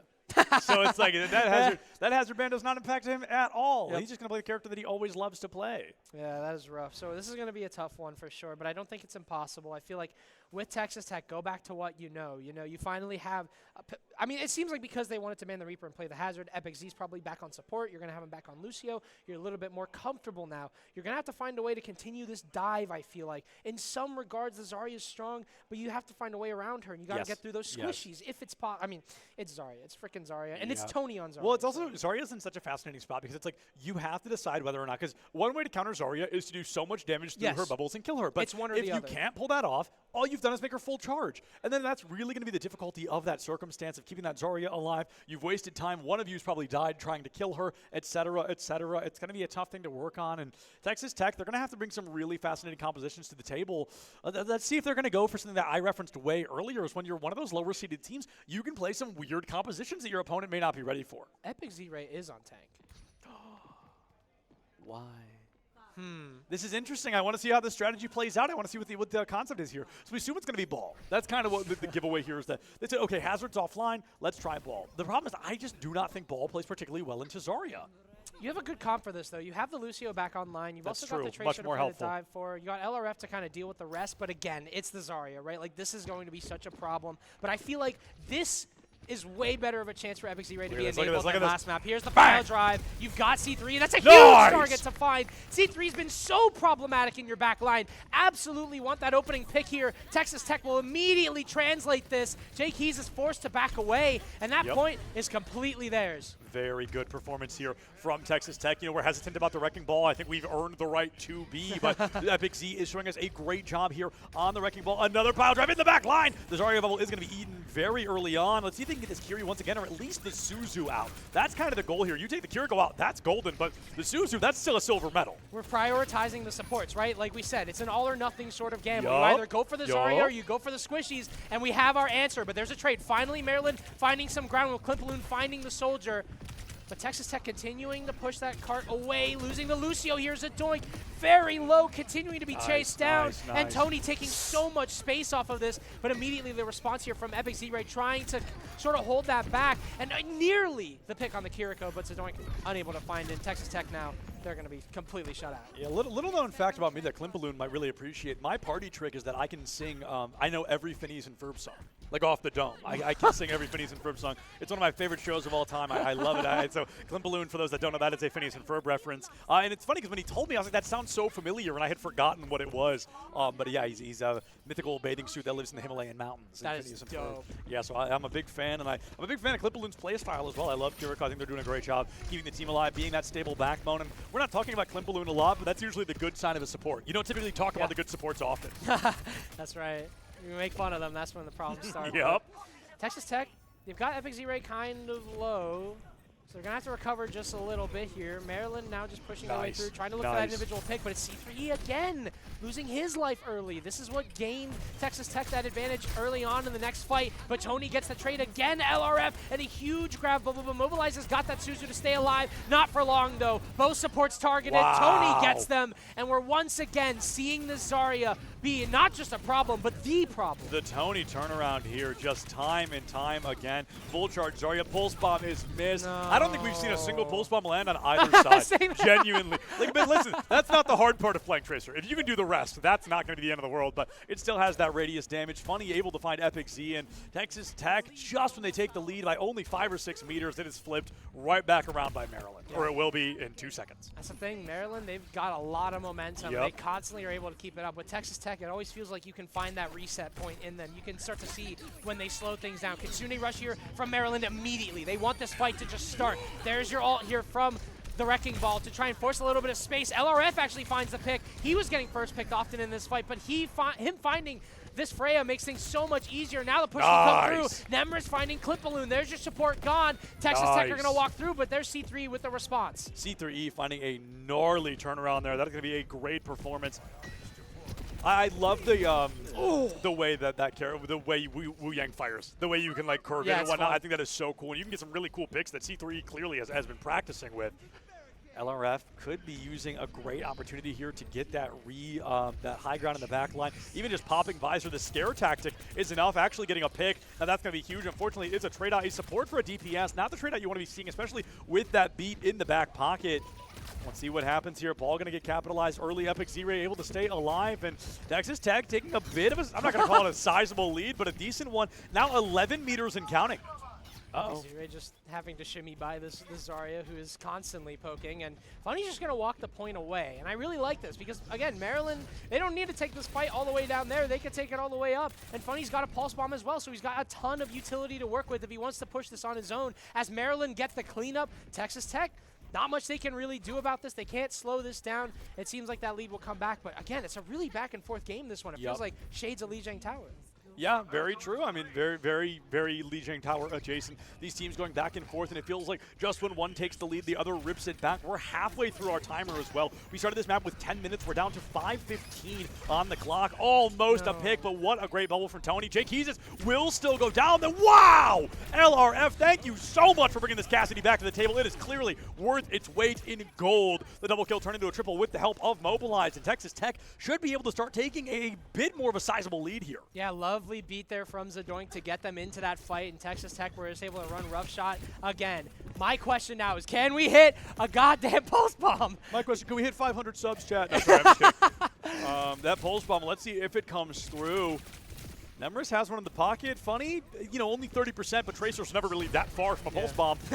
Oh, Clint Balloon down. What an opening. They're grabbing the counter, though. Double kill comes through, and Maryland just like that, right back on top. It's the Tony turnaround once again. A 4K, nearly a team kill from Tony in the pocket. Maryland, beautiful job here. Let's see if Texas Tech can answer back, as Maryland, I believe, should get close to taking the lead, if not pretty darn close. Two supports on the Texas Tech menu. Maryland ordered them up and ate them down, and there's not much you can really do whenever you don't have your supports. That's a bit of a zoning ult, guys. Zoning ult. No, it is. It absolutely is. I mean, it's truly and completely. Now, the issue is zoning ult when a Venture's on the other team. Not necessarily valuable. Kitsune comes out from the side of Mobilize. Texas Tech trying to go for an aggressive play here. Going to be Zadoink down. Tony on the trade, though. You got C3 as well with that ult to work with. Jake Heezus on that Kitsune rush trying to find his way through. He's got the support there. C3E, though, finds two. Maryland just continuously recovering this. And again, it's that ult spam from Texas Tech. They don't have any intent behind it. I mean, C3E sees Tony go down, and he hits that Thanos, I'll do it myself. Able to find 3 kills in that fight. I really like what Epic Ray is doing here. It's going to be a great opportunity to stall out the cart, to slow things down, to prevent the team from building up that number. It's guaranteed a lead for Texas Tech, but you've got to get a pick off the back of it at one of these efforts. High Noon in the back line gets a lot of damage, but unfortunately not going to be able to find it. Also, that was in the front line, not the back line. Kitsune does come out. No way. There we go. Mobilized will finally go down. And with the Kitsune from Clint Balloon, I think it will give Maryland that lead and that damage they needed to finally get this card in the position. Funny, a near team kill. Funny is not joking around. Yeah, just all you needed was that Kitsune rush. There was no resources for Texas Tech to work with. No ults built up at all. Maryland have a pulse bomb to work with and a grab as well. I just think because of these ult timings, Maryland Maryland might have another advantage in this fight, and Texas Tech have to be aware of that. Epic Z-Ray can do all he can, but if he just gets grab-welled and completely shut down with the rest of his supports like we've been seeing in these fights, it could be very problematic.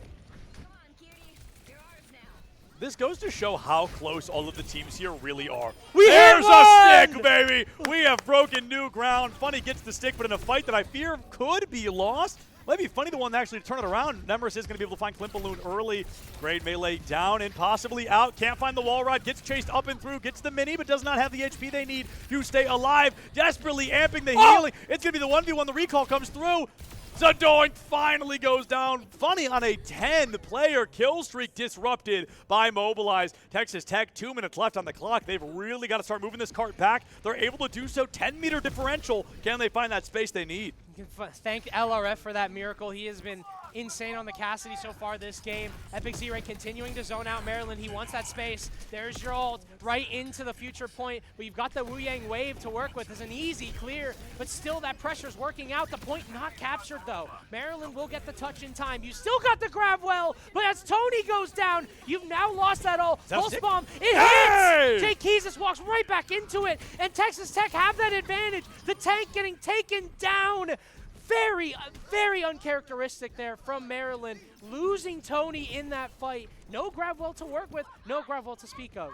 Yeah, that was a really, I mean, just what a call out there. I thought Tony was going to drop grab and then die, but held on to the grab, which could end up mattering more. There it is. It could matter in the end here. We see the high noon, we see the Suzu, Huge. but it's going to be a massacre in favor of Maryland. Now, the good news for Texas Tech, there's only 67 seconds left on the clock. They've got nearly three ultimates in the pocket, and Maryland has to move nearly 20 meters in just a minute. Less than.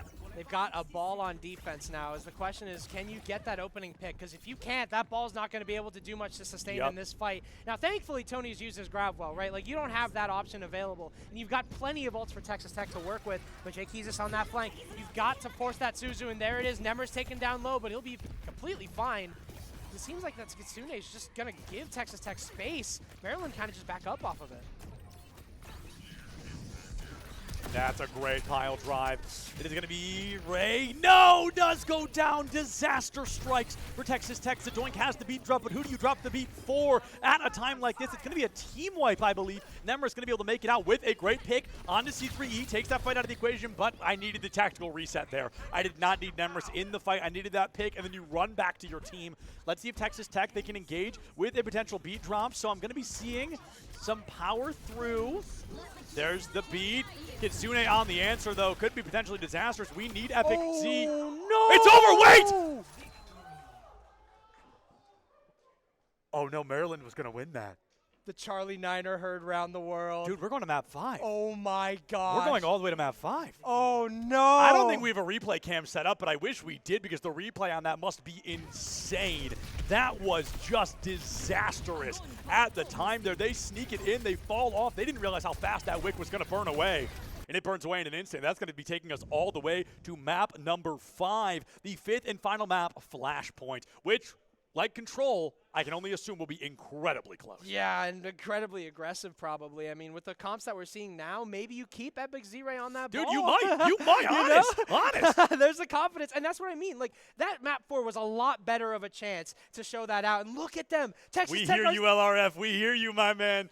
Man's ready. They're so happy about it. You got to wonder for Maryland, are they starting to feel the nerves? They're losing. I mean, it's not even nerves. I think it was just that because Maryland, they're in that moment. You are that close to winning. You are that close. You need 2 kills to win. All the advantages. And it's over. All the advantages in the world. It happens all the time that we slip off the cart like that. It is pure disaster, but things are looking good for Texas Tech. And I do love the opportunity. This shows how close the teams here really are. This is the 1 and 8 seed. We're going all the way to map number 5 for our first stream series of this entire weekend. We've got, I believe, 5 more series on the docket for today, and then we've got both semifinals and the grand final, potentially lower finals as well. We've got the replay as well. I cannot wait to see this. I didn't even get to process what happened. It was so quick. So let's take another look at this. The card's open. We see the dive off for Ray, and it truly, they just walk off. They go for the chase. They go to find the Kiriko.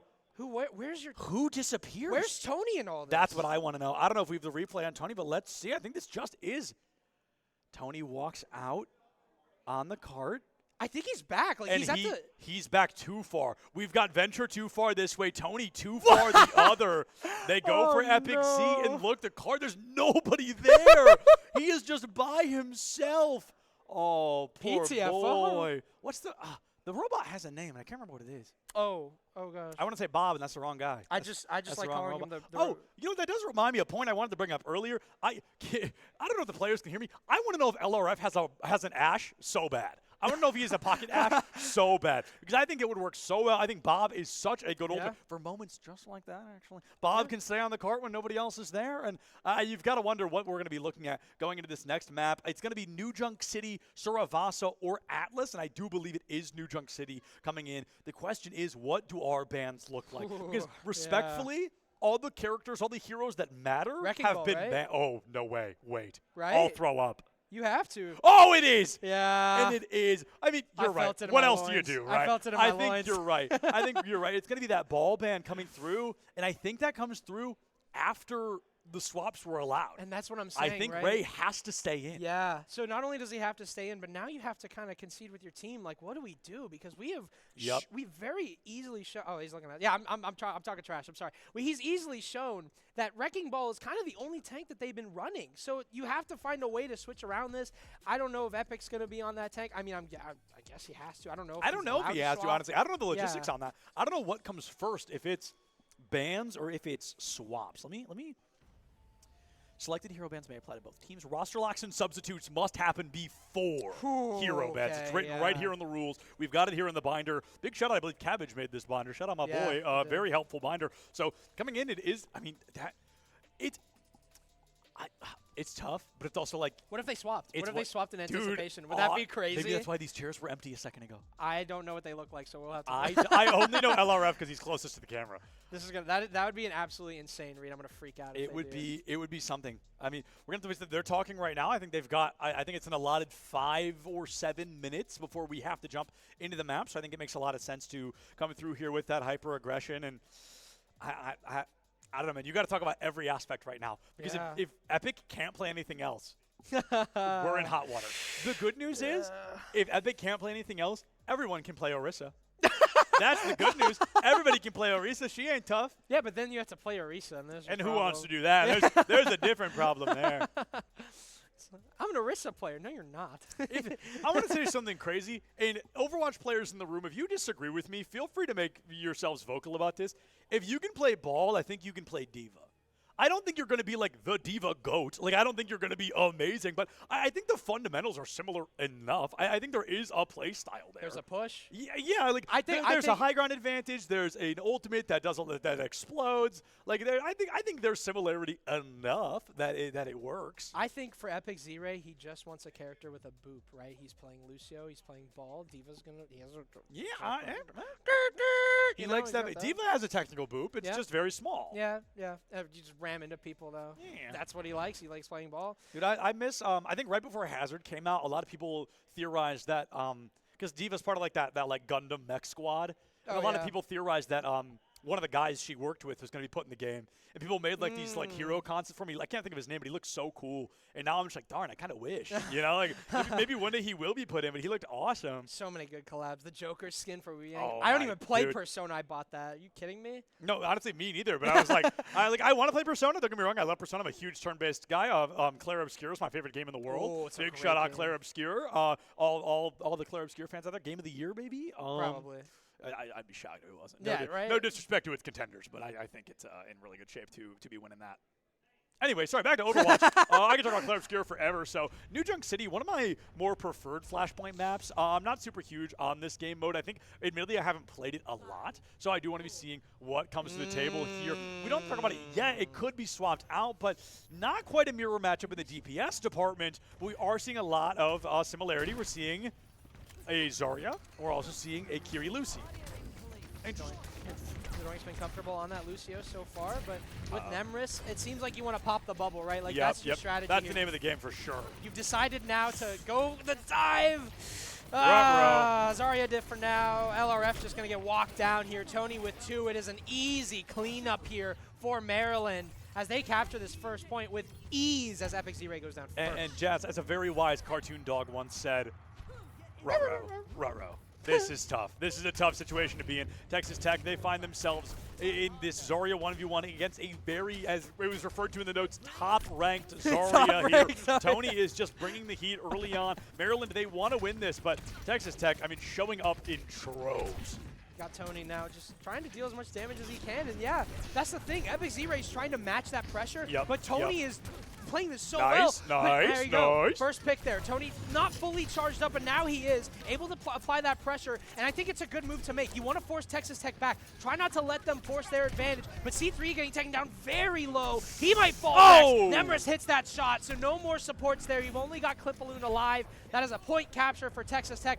Notably, Maryland will back up. They'll only lose one on this fight and immediately get back into it.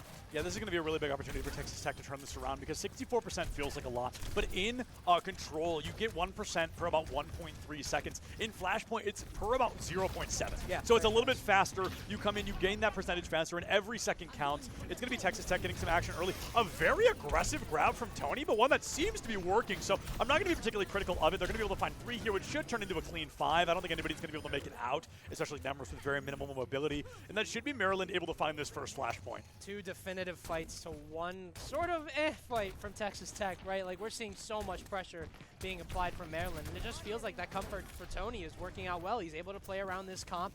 He's able to get his charge up relatively quickly with what Texas Tech are bringing. Now, obviously, you have the threat of the break. Yeah. I feel like the moment that break comes through, you actually have an opening. But Tony's managing his time well, and I feel like he's playing in really good positions to make that work. So here we go. Next Flashpoint coming through. Epic Z-Ray already on that aggressive position. He's actually been flanked, I believe. I can't tell who that was. This is tough because this is one of those maps where every off angle feels like a flank. You know, it feels like you kind of have to get into that situation. We're going to see a bit of a pseudo car wash here with this barrier going up. LRF will go down to Jake. He just the beat drop too little too late from Zadoink. We need 1 elimination on the side of Texas Tech, and unfortunately, it's going to be another one going down. Elimination on the side of Texas Tech. Going to guarantee a first point cap here, a second point cap for Maryland College Park. They are really showing up in troves here on this Flashpoint. Texas Tech needs to lock in. They need to unlock that 6th chakra. It is the 11th hour, and they do not want that swan song to be sung. They've got to show up now or never. Yeah, no support ults to work with as well. It is a dire situation here from Texas Tech. They're going to have to play these DPS ults so well, but LRF already almost getting caught out. He's going to be able to back away. But Epic Z-Ray, I mean, yeah, it feels like he's doing enough on this Zarya, but these ults from Maryland are still so well timed. And with Texas Tech not having a Kitsune Rush to go into this with Clip Balloon having a beat to respond to either one of these ults, there's so much you can do here. But LRF chunking down Jake Heezus. Funny found as well. They're doing so much damage. Texas Tech have a foothold in this site, but it doesn't matter once that beat comes through. Once that beat is in, Clip Balloon is going to be able to get his team alive through this, and he does. And as Epic Z-Ray falls, you've lost your tank. No support ults to work with in this. It's just going to be crumbling now. Has Ray grabbed yet? No. I don't think so. I don't think he's really. I think he just got it. Admittedly, I don't think he's really had the opportunity. I don't think it's like his fault, but I was just keeping terms. I think Tony's on their second grab. I think Ray's only had it the once. Mobilized a great pick here, but unfortunately the rest of the team just not in the pocket to capitalize off the back of it. Tony on a grab is going to be able to turn around and bubble ghost in the way early on, but the pulse bomb from Funny, almost a guaranteed stick. Oh, LRF tries to take one down with him, but unfortunately going to be DEAD instead. 4-4 Funny. It is not a joke anymore for Maryland, though, as they have got their second Flashpoint. And Texas Tech are eating up. I mean, they're being eaten up by this ball ban, it feels like. The Zarya not matching up. I think that Texas Tech, their strategy of trying to pop the ball has only made it worse, as Tony has been able to play so aggressively with full charge. Here they go again. Second push coming through. There's the grab. They found Tony. They popped the bubble with the TP. The Zarya gets away. Jake Heezus, you freak, bro. That was incredible. Still going to go down, but that teleporter literally could not have been better. Keeps Tony alive, guarantees an advantage for Maryland, but it's going to be Nemris trying to clean up in the back line. Might be able to pick up a third here with the help of Ray. Clip Balloon going to be able to find it. Chris, can you do me a favor and hold tab really quick? I'd like to take a look at the kill feed here. It looks like we see Epic Ray with 2, looking at Tony with 20. 0 deaths, and I think that is going to be difficult to play against that. Thank you so much, Chris. That's going to be a great job coming in from Tony. They've got to get Tony out of the damn way, or this is just not going to work well for Texas Tech. Funny with 2. Again, Tony finding mobilized. Epic Z-Ray falling. It's so That easy. may be funny, but Texas Tech is not laughing. They're not laughing. They're not laughing. They're booking their flights home now already. It's like, oh my god. Hey, whoa, they got lowers. They got lowers. Relax, relax, relax. Sorry. I come from Siege. We actually, so we don't have lowers for Siege. Yeah, seriously? Is that a real thing? I guess when the game's so long, you can't really, you don't really have the time for that. Yeah, so my apologies. You're not going home yet. I like Epic Z-Ray here on the Junker Queen. I'm a little bit nervous. It's too little too late. The Doink, I think, has to drop this beat as a primary engagement. They're trying to play it on defense. I need to see it on the offense. Dude, drop the beat. Hello, where are we? It is going to be LRF going down. So Doink able to find it, but it's going to be too little too late. That grab does come through. It's going to be a 3K on the board. And Maryland, I think, just now one fight away from winning this in a 3-2 fashion. Not going to reverse sweep. We really fought tooth and nail. Map to map to map to map to map. And it is going to be Maryland just now one fight away. Texas Tech, it is now or never, my friends. It is this or lower bracket. It went lost in that whole fight there, but Jake Hees has had a really good ult in response to LRFs, and that's kind of the name of the game here. The ults have been so good for Maryland. Texas Tech, it feels like it's an embarrassment on that front, and you also only have a pulse bomb, which they've been missing. Not even. We're 60%. We've really got to dig in deep to try and find that without being eliminated. That's going to be the hard part here. Teleporter goes into the background. What a knife! The carnage into Clint Balloon, but Ray does give his life for it. Is the tank trade worth that support? Well, we're going to find out the hard way. It's going to be the Kitsune rush in the back pocket here for CE3 to make up for that missing support. 1 second away. Great shots from LRF, but are they going to be enough? One man can only do so much. He's taken out by that car wash teleportation from Jake Keys. 25-player kill streak for Funny, and like I said, it's funny, but I don't think anybody's laughing at a time like this. 99 on the board. Nobody left alive to find at Maryland College Park, our first series winners of the Nittany Invitational this weekend, 3-2 over Texas Tech. Absolutely insane series. And you got to give your flowers to Texas Tech for the way that they played that out. But that map 5 was just a wash. The moment that you saw that ball band pop up on your screen, my heart twisted a little bit. I was like, oh gosh, now we have to run back into this problem that we had on map number 3.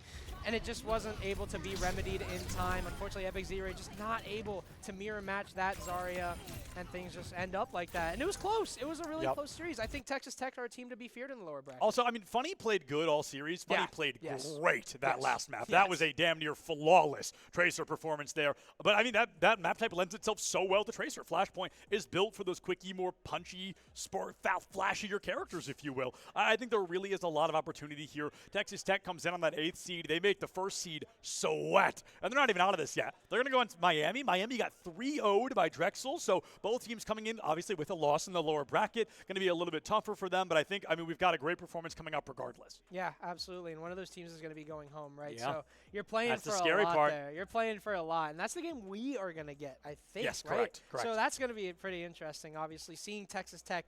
If they're able to carry this momentum forward, I feel like the tank is kind of where we've been seeing issues. And I'm not saying the player, I'm more so saying the play style, right? The tanks have always, it felt like throughout that entire time, no matter what you were bringing, Tony was on Zarya, and they didn't do anything to really stop it. Yep. Without a doubt. I mean, the ball ban, we can talk it into the ground if we have to. Just such an unfortunate circumstance to find. Ball goes down, and I think Epic Z-Ray, the Junker Queen might have come out earlier. Honestly, we saw some nasty flicks on that. We saw a great knife into a Carnage, into a Lucio pick that did almost win the fight. But as I said a lot with Texas Tech today, almost just not enough. We close but no cigar is not going to win us a series like this. And I think Texas Tech, if they literally go pull up stream right now and they start VOD reviewing, I think that matters. They use this upcoming break before they go into their next matchup against Miami. They see what works. They see what doesn't. And I think we have a very likely chance of that not being the last time we see Texas Tech. Yeah, thinking the same thing. I feel like you have a lot to learn from that game in particular. I feel like there was a lot of standout mistakes that you can definitely look back on and be like, wow, I feel like for me, the ults were everything in that fight. And I think that the entire time it was Maryland. Yes. Maryland had good ult timings on their support ults. They always had 2 DPS ults in tow. They were combining their ults. And obviously that Zarya bubble was just, or grab well was just so much work, and it didn't really feel like there was any way for them to get through it. Yeah, well, these players are going to go ahead and take a break here. Texas Tech, I believe, will be playing Miami on stage when we get back. So go ahead, folks, take this break, perhaps a little bit longer, get some snacks, walk your dog if you have one. If not, go buy a dog and walk it. I don't know. Regardless, you better get your butt right back here for the Nittany Invitational in just a bit. We'll see you then. Falls, 3 are already dead, and Texas Tech, they're going to need a better start than this because Maryland have just walked through them on this point. I mean, Funny, not joking around here. That was the beat, and it's just going to be another walkthrough because Immobilize is the only healer left. Clamps just gets it. JK with 2. Might find the third play here from Texas Tech to just get any kind of stabilization, but 1, now 2, turns into 3 down. Nemris able to find Jake Keys, but is it going to be enough? The Kiri down and out. The 10-player kill streak in stage 1 of Lijiang Tower going to be ending 1-0 in favor of Maryland College. My gosh, Tony. Really waking up in that fight as well. Able to get half of that ultimate in the pocket. You look at Texas Tech, a couple of them barely at half. Maryland able to find an early stage. Tony's taken down to a low HP. Got Kitsune Rush, but there's the pick, finally losing the tank. On the side of Maryland, we've got 3 picks. Nemris finds 2, and Texas Tech storm onto the point. The flank works out so well for Texas Tech. Finally, early if they find that counter pick. Ooh, you really needed that pulse bomb there. Suzu with a good save, though. That's just rough. Really good Suzu. That was, you were betting on that. Yep. You know, that's kind of that whole fight was on that pulse bomb to at least try and get the trade that they had lost early on. Try and find a way through, but Tony is getting taken down low. He's going to need to use the health pack, but it's a boop from Epix. Insane there, finally. But Maryland getting a bit of a run for their money there, especially on the back of LRF. A couple of fights there. That early engagement, that hyper-aggression off-rip map, a huge opening for Texas Tech, almost guarantees that initial point cap in their favor. Sup, Div? Yep, good job there from still Texas Tech pushing through this. They're doing it together, and that's what matters. LRF has Tony now stuck, and he's demeching him and letting him know about that Deadeye. Yeah, it's a really cool skin. There's the Deadeye, but it's been caught out. But they aren't able to force this push at all. Oh, it's a huge Deadeye. They're going to be completely staggered to fall. Still in this fight, but you're slowly losing your squishies. You're Texas Tech. What a win. Map number 2 is going to be very interesting now. We've got something else on our hands. 100%. You've got Tony on the Zarya. He's going to have to walk his way through, but they will fight him on this choke. But again, Texas Tech are going to continue to take advantage of that high ground. You're going to rely a lot into this engagement. I'm eager to see if they're going to be using any, if they want to go into this with the aggression we're looking for, or if instead they want to play a bit slower. Nemra's going to be caught. Texas Tech. The fight down, but not out. Z-Ray has gone down, and Maryland finally able to stabilize against Texas Tech. Got Tony completely into this. I think, I always refer to this as like King's Row .1.5, right? It's really difficult to get value into, especially when a team is playing as out early to 1-1 trade with a tank going down for Texas Tech is going to be really detrimental. That B drop trying to answer out Kitsune. This is going to be a tough one for Texas to win. No, and they completely split up Texas Tech. It feels like that same problem that we saw. And Maryland, we lost them for a little bit, but we're finally back. And Tony's been ripping on the Zarya. Yeah, I mean, this is why you ban Zarya. But there's the trade immediately. C3E. Trying to keep his Lucio alive. Blood left for Texas Tech. You've still got an HP pool to work with. A potential recontest maybe, but you're losing time. They're going to go for it. I don't think it's one that goes down, but I predicted. Let's see if the second one is not far to follow. I do think the points capped mid-fight, just as I said it would be. It's a classic we see on King's Row. Yeah, I think the Zarya bubble, while it didn't actually net a ton of kills, what it did was slow down Texas Tech. Like, they were ramming through Maryland. Zarya, though, they were stuck, and that allowed for Maryland to pick them off as soon as they were off the bubble. There's 3. Oh. Funny? He's having a good time. We can call it. I wish we could see his player cam. Whoa! Deep into the back line, mobilized. No going up this early. It's going to be up to Jakeezus to try and make it out. He's not going to try. He's going to try to take somebody out with him. C3E falls, and Texas Tech, this is actually... Fat Shatter, no more Suzu left. Use it, though. 3 players inside of this choke, but they're all falling. Jakeezus with 2. And unfortunately, but that is going to be a really good showing from the side of Maryland. I think my big note for Texas Tech is exactly what I'd predicted going into this. They got a little bit... Yeah, it's a doink. I love it. I think it's a really funny one. I got to break it out. It's a good one to say. We see now the good news. Epic Z-Ray already back in the back line. Maryland still getting completely poked out of this corner. Texas Tech, very low HP pool as well. Epic Z-Ray forced to back up. Great flank from Jakeezus as well. Able to play with that tank, and that is the point captured for Maryland. I love the idea of a support an Ana player having the name mobilized because you're playing the least. Not got the Nano, line but it's hitting no one. There's the pulse bomb from Funny. The response is just too much from Maryland, using their ult so well. Just to try and stay alive, and you're still going to go down for those efforts. Teleport not in the pocket. Kitsune goes out, grab used as well, and Maryland definitely just feeling confident. Jakeezus gets that pick that he needs, and now no tank left for Texas Tech. 2 dead, 3 are all falling. Girl, run! Know it. Fully beamed up as well. In comes the pile drive, but that ball is taken down instantly now. Texas Tech, not much left here. Quite a response. Yeah, Maryland College Park really doing a great job. Now, the good news is Texas Tech got that way down.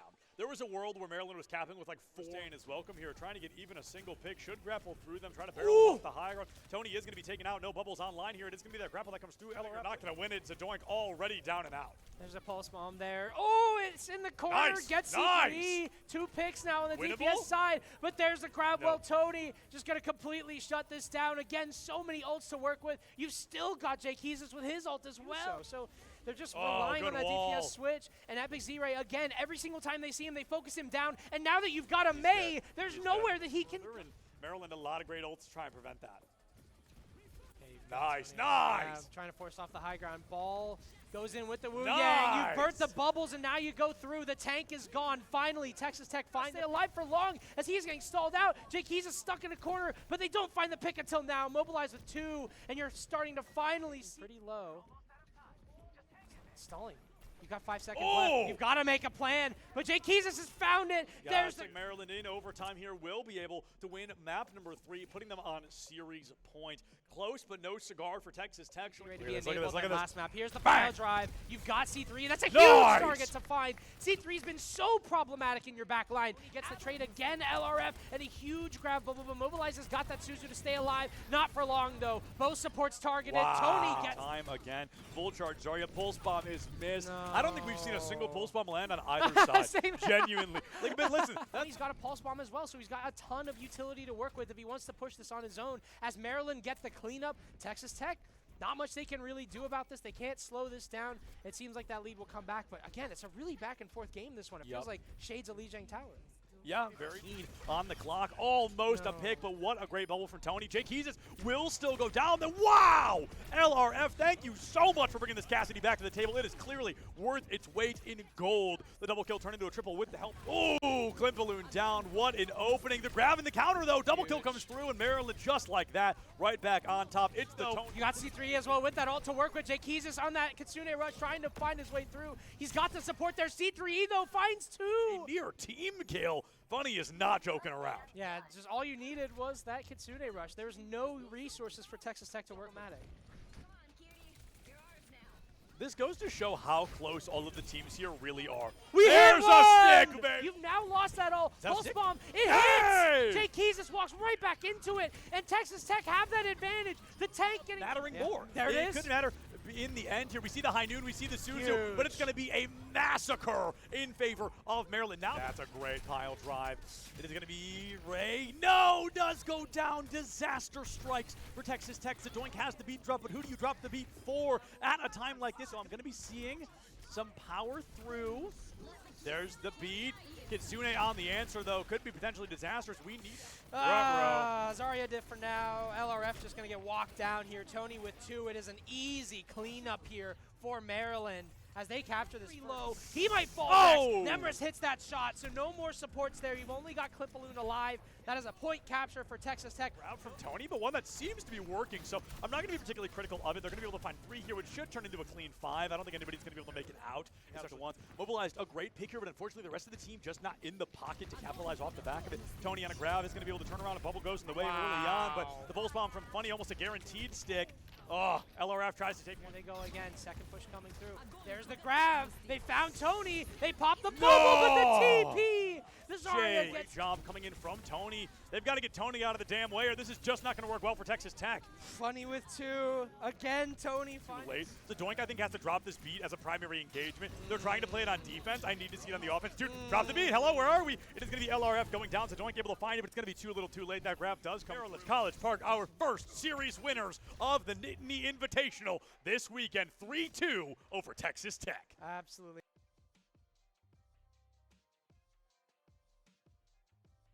Falls, 3 are already dead, and Texas Tech, they're going to need a better start than this because Maryland have just walked through them on this point. I mean, Funny, not joking around here. That was the beat, and it's just going to be another walkthrough because Immobilize is the only healer left. Clamps just gets it. JK with 2. Might find the 3rd play here from Texas Tech to just get any kind of stabilization, but 1, now 2, turns into 3 down. Nemris able to find Jake Keys, but is it going to be enough? The Kiri down and out. The 10-player kill streak in stage 1 of Lijiang Tower going to be ending 1-0 in favor of Maryland College. My gosh, Tony. Really waking up in that fight as well. Able to get half of that ultimate in the pocket. You look at Texas Tech, a couple of them barely at half. Maryland able to find an early stick. Tony's taken down to a low HP. Got Kitsune rush, but there's the pick. Finally losing the tank on the side of Maryland. We've got 3 picks. Nemris finds 2, and Texas Tech storm onto the point. The flank works out so well for Texas Tech. Finally, early if they find that counter pick. Ooh, you really needed that pulse bomb there. Suzu with a good save though. That's just rough. Really good Suzu. That was you were betting on that. You know, that's kind of That whole fight was on that pulse bomb to at least try and get the trade that they had lost early on. Try and find a way through, but Tony is getting taken down low. He's going to need to use the health pack, but it's a boop from Epix. Insane there, finally. But Maryland getting a bit of a run for their money there, especially on the back of LRF. A couple of fights there. That early engagement, that hyper-aggression off-rip map, a huge opening for Texas Tech, almost guarantees that initial point cap in their favor. Sup, Div? Yep, good job there from still Texas Tech pushing through this. They're doing it together, and that's what matters. LRF has Tony now stuck, and he's demeching him and letting him know about that Deadeye.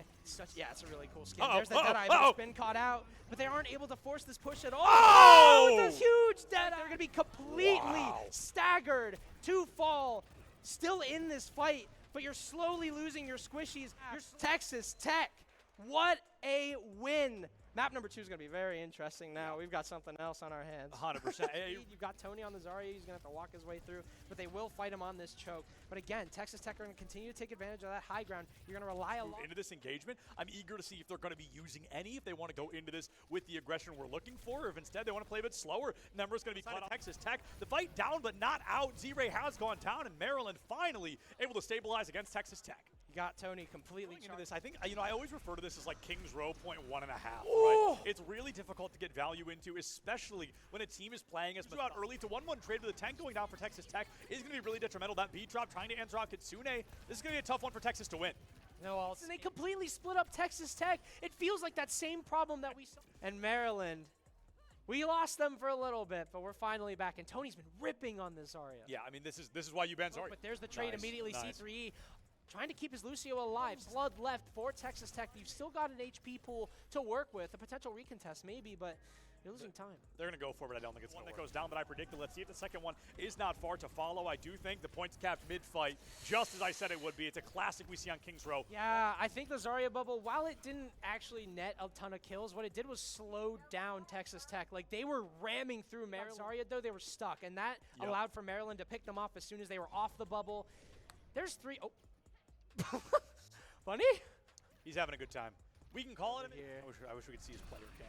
Oh. Whoa! Deep into the back line, mobilized. No, going up this early. It's going to be up to Jake Keezus to try and make it out. He's not going to try. He's going to try to take somebody out with him. C3E falls, and Texas Tech. This is Fat Shatter. No more Suzu left. Use it though. 3 players inside of this choke, but they're all falling. Jake Keezus with 2, and unfortunately, but that is going to be a really good showing from the side of Maryland. I think my big note for Texas Tech is exactly what I'd predicted going into this. They got a little bit. Yeah, it's a doink. I love it. I think it's a really funny one. I got to break it out. It's a good one to say. We see now the good news. Epic Z-Ray already back in the back line. Maryland still getting completely poked out of this corner. Texas Tech, very low HP pool as well. Epic Z-Ray forced to back up. Great flank from Jake Keezus as well. Able to play with that tank, and that is the point captured for Maryland. I love the idea of a support and on a player having the name mobilized because you're playing the lead. LRF's got the line of but it's sight. hitting no one. There's the pulse bomb from Funny. The response is just too much from Maryland, using their ult so well. Just to try and stay alive, and you're still going to go down for those efforts. Teleport not in the pocket. Kitsune goes out, grab used as well, and Maryland definitely just feeling confident. He just gets that pick that he needs, and now no tank left for Texas Tech. 2 dead, 3 are all falling. Girl, run! Know it. Fully beamed up as well. In comes the pile drive, but that ball is taken down instantly now. Texas Tech, not much left here. Quite a response. Yeah, Maryland College Park really doing a great job. Now, the good news is Texas Tech got that way down. There was a world where Maryland was capping with like 4. Staying is welcome here, trying to get even a single pick. Should grapple through them, trying to barrel off the high ground. Tony is going to be taken out. No bubbles online here. It is going to be that grapple that comes through. LRF not going to win it. Zadoink already down and out. There's a pulse bomb there. Oh, it's in the corner. Gets C3E. 2 picks now on the DPS side, but there's the grab. Well, Tony just going to completely shut this down. Again, so many ults to work with. You've still got Jake Keezus with his ult as well. So they're just relying on that DPS switch. And Epic Z-Ray, again, every single time they see him, they focus him down. And now that you've got a May, there's nowhere that he can. Maryland, a lot of great ults to try and prevent that. Nice.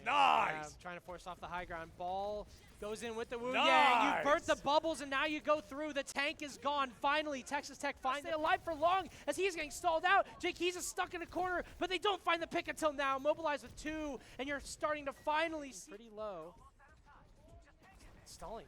You've got 5 seconds left. You've got to make a plan. But Jake Keezus has found it. There's the Maryland in overtime here will be able to win map number 3, putting them on series point. Close, but no cigar for Texas Tech. Ready to be enabled look at this. last map. Here's the pile drive. You've got C3. That's a huge target to find. C3's been so problematic in your back line. He gets the trade again, LRF, and a huge grab. Mobilize has got that Suzu to stay alive. Not for long, though. Both supports targeted. Wow. Tony gets time again. Full charge. Zarya pulse bomb is missed. No. I don't think we've seen a single pulse bomb land on either side.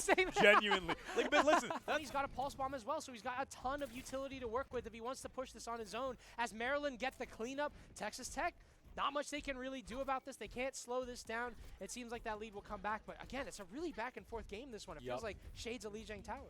Yeah, very keen on the clock. Almost a pick, but what a great bubble from Tony. Jake Keezus will still go down. Then wow! LRF, thank you so much for bringing this Cassidy back to the table. It is clearly worth its weight in gold. The double kill turned into a triple with the help. Oh, Clint Balloon down. What an opening. The grab and the counter, though. Double kill comes through, and Maryland just like that, right back on top. It's the Tony. You got C3 as well with that ult to work with. Jake Keezus on that Kitsune rush trying to find his way through. He's got the support there. C3E, though, finds 2. A near team kill. Funny is not joking around. Yeah, just all you needed was that Kitsune rush. There was no resources for Texas Tech to work Matic. This goes to show how close all of the teams here really are. There's a stick, man. You've now lost that all. Pulse bomb, it Hey! hits! Jake Keezus walks right back into it, and Texas Tech have that advantage. The tank getting... Mattering more. There it is. It couldn't matter. In the end here, we see the high noon, we see the Suzu, Huge. but it's going to be a massacre in favor of Maryland. Now that's a great pile drive. It is going to be Ray. No, does go down. Disaster strikes for Texas Tech. Zadoink has the beat drop, but who do you drop the beat for at a time like this? So I'm going to be seeing some power through. There's the beat.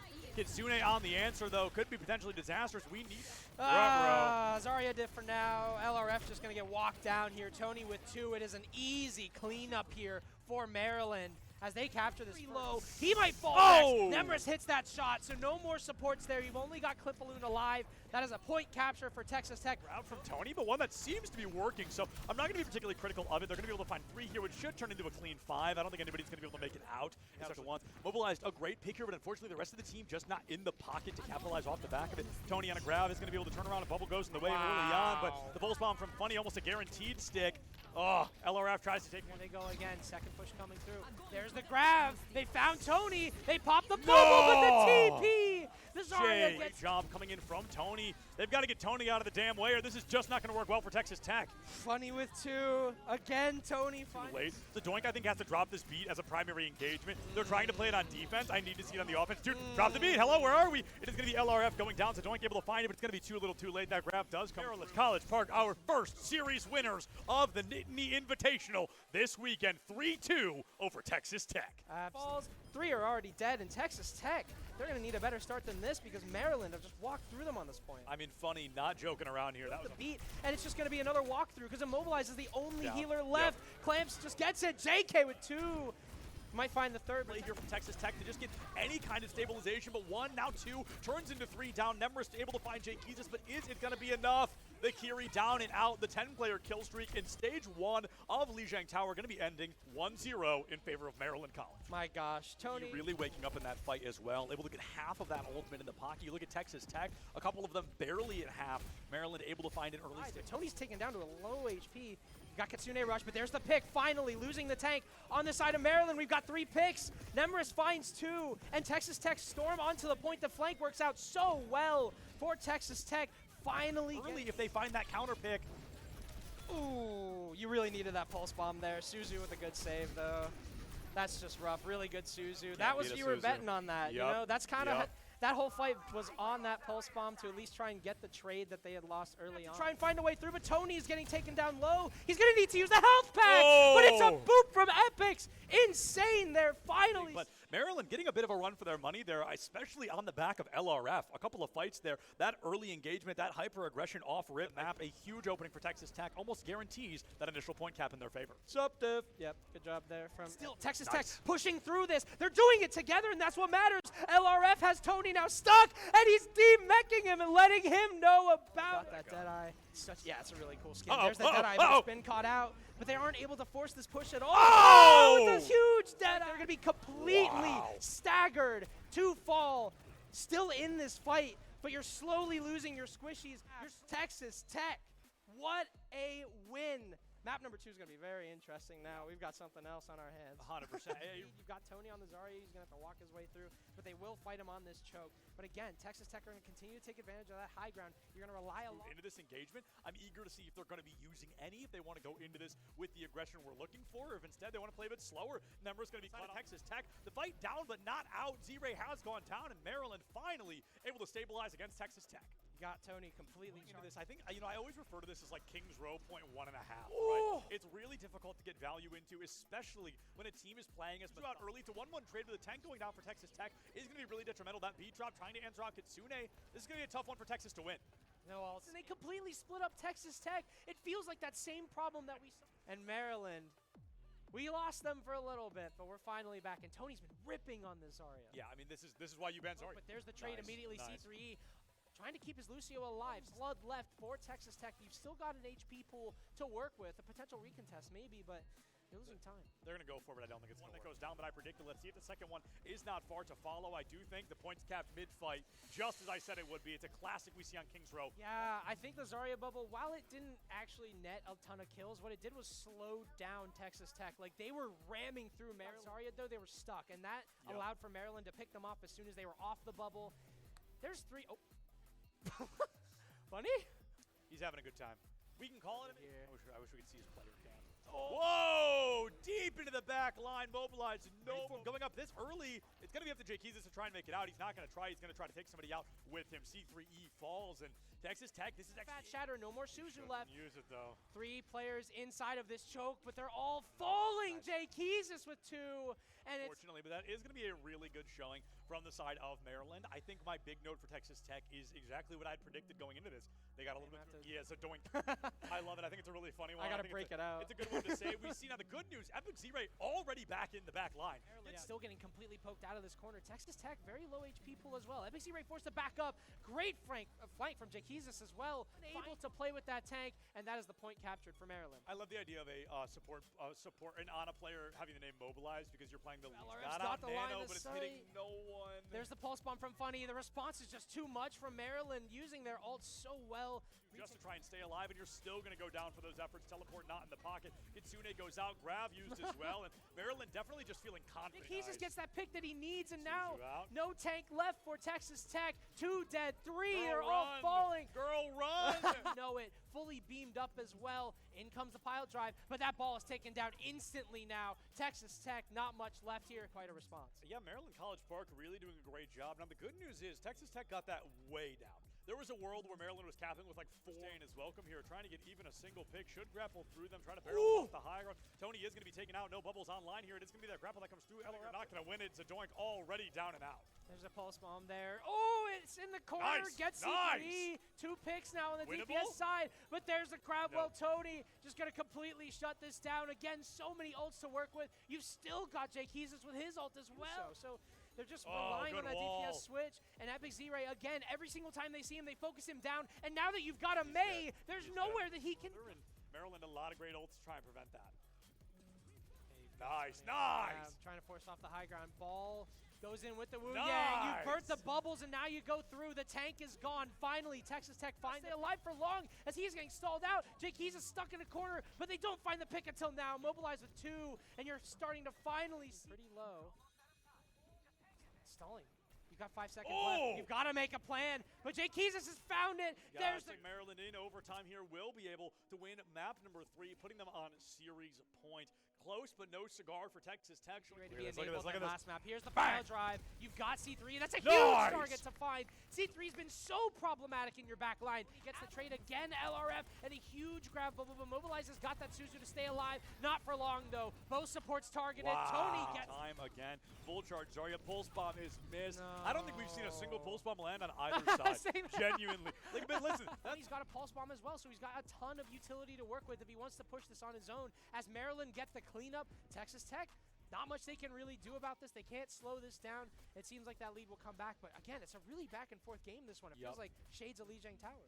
Yeah, very keen on the clock. Almost a pick, but what a great bubble from Tony. Jake Heezus will still go down. Then wow! LRF, thank you so much for bringing this Cassidy back to the table. It is clearly worth its weight in gold. The double kill turned into a triple with the help. Oh, Clint Balloon down. What an opening. They're grabbing the counter, though. Double kill comes through, and Maryland just like that, right back on top. It's the Tony. You got C3 as well with that ult to work with. Jake Heezus on that Kitsune rush trying to find his way through. He's got the support there. C3E, though, finds 2. Near team kill. Funny is not joking around. Yeah, just all you needed was that Kitsune rush. There was no resources for Texas Tech to work Matic. This goes to show how close all of the teams here really are. There's a stick, baby. You've now lost that ult. Pulse bomb, it Hey! hits! Jake Heezus walks right back into it, and Texas Tech have that advantage. The tank getting... Mattering more. There it is. Couldn't matter in the end here. We see the high noon, we see the Suzu, Huge. but it's going to be a massacre in favor of Maryland. Now that's a great pile drive.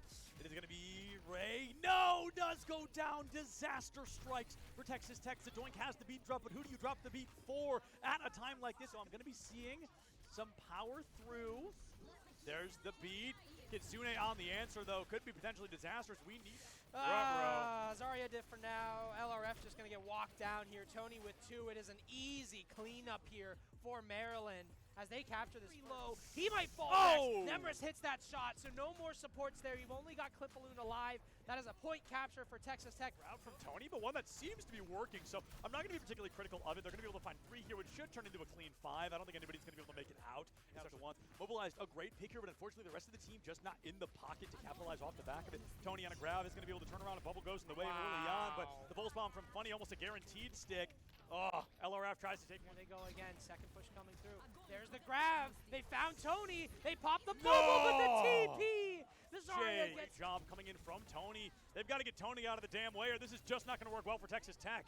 Funny with 2. Again, Tony. Late. The Doink, I think, has to drop this beat as a primary engagement. They're trying to play it on defense. I need to see it on the offense. Dude, drop the beat. Hello, where are we? It is going to be LRF going down. So Doink able to find it, but it's going to be a little too late. That grab does come. Maryland College Park, our first series winners of the Nittany Invitational this weekend. 3-2 over Texas Tech. Balls, 3 are already dead, and Texas Tech, they're going to need a better start than this because Maryland have just walked through them on this point. I mean, Funny, not joking around here. That was the beat, and it's just going to be another walkthrough because Immobilize is the only healer left. Clamps just gets it. JK with 2. Might find the third play here from Texas Tech to just get any kind of stabilization, but 1, now 2, turns into 3 down. Nemris able to find Jake Heezus, but is it going to be enough? The Kiri down and out. The 10-player kill streak in stage 1 of Lijiang Tower going to be ending 1-0 in favor of Maryland College. My gosh, Tony. Really waking up in that fight as well. Able to get half of that ultimate in the pocket. You look at Texas Tech, a couple of them barely at half. Maryland able to find an early stage. Tony's taken down to a low HP. Got Kitsune rush, but there's the pick. Finally losing the tank on the side of Maryland. We've got 3 picks. Nemris finds 2, and Texas Tech storm onto the point. The flank works out so well for Texas Tech. Finally, early if they find that counter pick. Ooh, you really needed that pulse bomb there. Suzu with a good save, though. That's just rough. Really good Suzu. That was, you were betting on that. You know, that's kind of, that whole fight was on that pulse bomb to at least try and get the trade that they had lost early on. Try and find a way through, but Tony is getting taken down low. He's going to need to use the health pack, but it's a boop from Epix.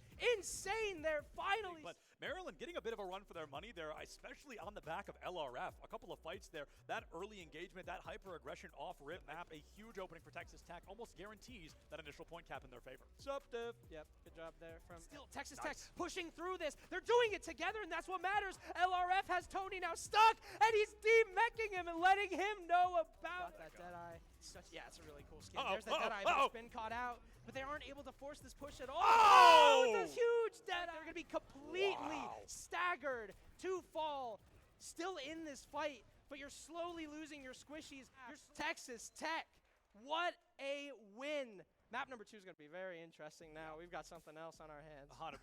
You've got Tony on the Zarya. He's going to have to walk his way through, but they will fight him on this choke. But again, Texas Tech are going to continue to take advantage of that high ground. You're going to rely a lot into this engagement. I'm eager to see if they're going to be using any, if they want to go into this with the aggression we're looking for, or if instead they want to play a bit slower. Number's going to be caught Texas Tech. The fight down, but not out. Z-Ray has gone down, and Maryland finally able to stabilize against Texas Tech.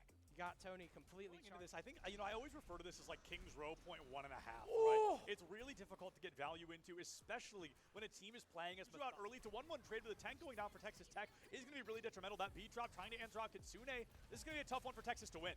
No, and they completely split up Texas Tech. It feels like that same problem that we saw. And Maryland, we lost them for a little bit, but we're finally back. And Tony's been ripping on this Zarya. Yeah, I mean, this is why you ban Zarya. But there's the trade immediately. Nice. C3E trying to keep his Lucio alive. Blood left for Texas Tech. You've still got an HP pool to work with. A potential recontest maybe, but you're losing time. They're going to go for it, but I don't think it's one that goes down, but I predicted. Let's see if the second one is not far to follow. I do think the points capped mid-fight, just as I said it would be. It's a classic we see on Kings Row. Yeah, I think the Zarya bubble, while it didn't actually net a ton of kills, what it did was slow down Texas Tech. Like, they were ramming through Maryland. Zarya, though, they were stuck, and that allowed for Maryland to pick them off as soon as they were off the bubble.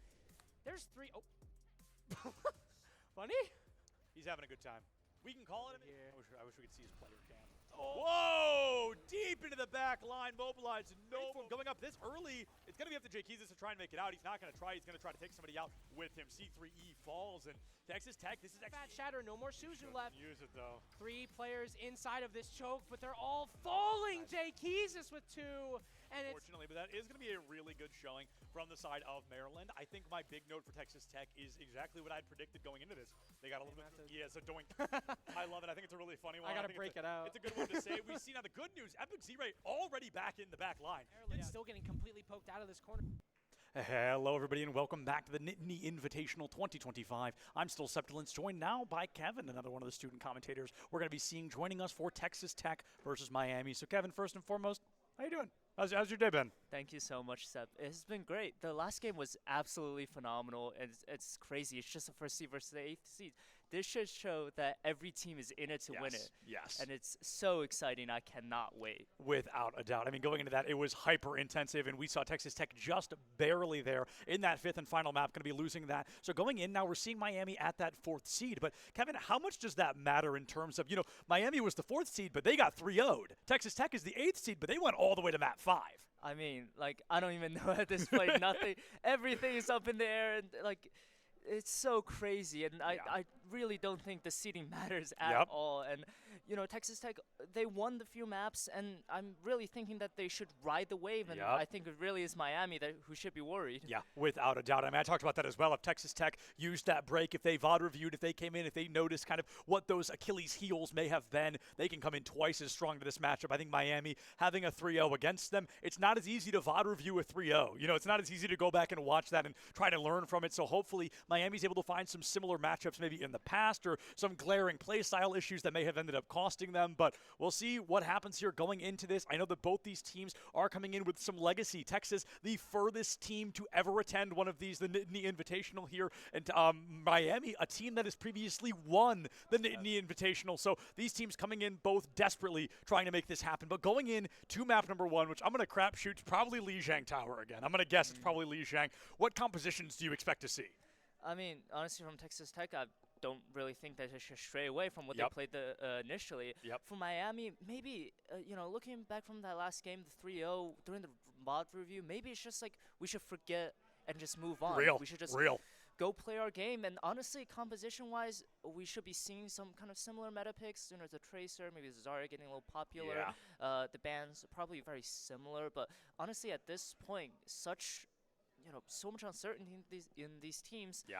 You might just look, hey, it's an FPS game. We're just going to play. Yeah, right. You got to play every game like it's the first and like it could be the last in the series. And it's important to note as well that here in the lower bracket, these teams are now this could be their last. Whichever team loses this is officially out of the tournament. They're not going to be able to continue forward. And whoever wins this, they'll stay in the lower bracket, but they get to live another day. I see we're loading into Lijiang Tower, so that is going to be our starter map here. Going in, are there any team comps specifically or any heroes you expect to see on Night Market?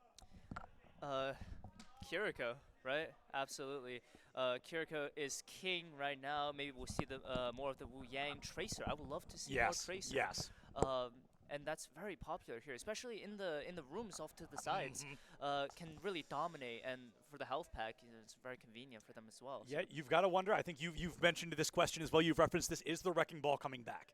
Are we going to see the Wrecking Ball early because it's working for Texas Tech? It was a little bit shaky, especially when Ball got banned. That was kind of the hard part. But it looks like our bans are going to be Hazard and Freya this time. So no Hazard on the board. That almost makes me more confident we could be seeing a Wrecking Ball. Will we be seeing a Zarya as well? Pooter Scooter from Miami, notorious for that tank gameplay. And we're seeing it. The door hasn't opened yet, but we are seeing that mirror matchup, except for, nope, oh, there we go. Yep. The countdown there. Here we go. The teleportation now neither stick to Symmetra, so the mirror does break, actually. We're going to have Reaper versus Venture. This is really interesting. And a cast mirror on both sides, Zarya, and the same support comps. Lucio and Kiriko coming to here, cast just regular shots over here, and the Reaper can dive into the back line and really forced off into the side room here. Oh, a great opening from Texas Tech, able to find 3 eliminations. Going to be a 4 with the help of Nemris there. That Venture coming out in troves. If you ask me which one I think is going to lend itself better to the team, I do give Venture that advantage. But what can Reaper do here against this team comp on Texas Tech? I mean, I think really, Miami, the Reaper is kind of expecting the ball, kind of like dive heavy composition, and they really got caught off guard. And maybe it can do a number, maybe limiting the Venture from diving to the back line. However, I don't really know if that's enough to justify the Reaper pick. What a bubble. I mean, Nemris able to go through there, takes that Cassidy down. Lucio is going to fall quick after, and there's not really a fight to be had. I think we're seeing a good advantage of Texas Tech. They're warmed up. They just played. Miami finished their series like over an hour ago. Yeah, and I mean, honestly, it's a DPS player that's a shining star right now. 3Ks for both of them. That might have been 4K, actually. It's ridiculous. Deadeye already online. And 81% to the Kitsune rush. We're going to start to see these ults getting spammed in no time.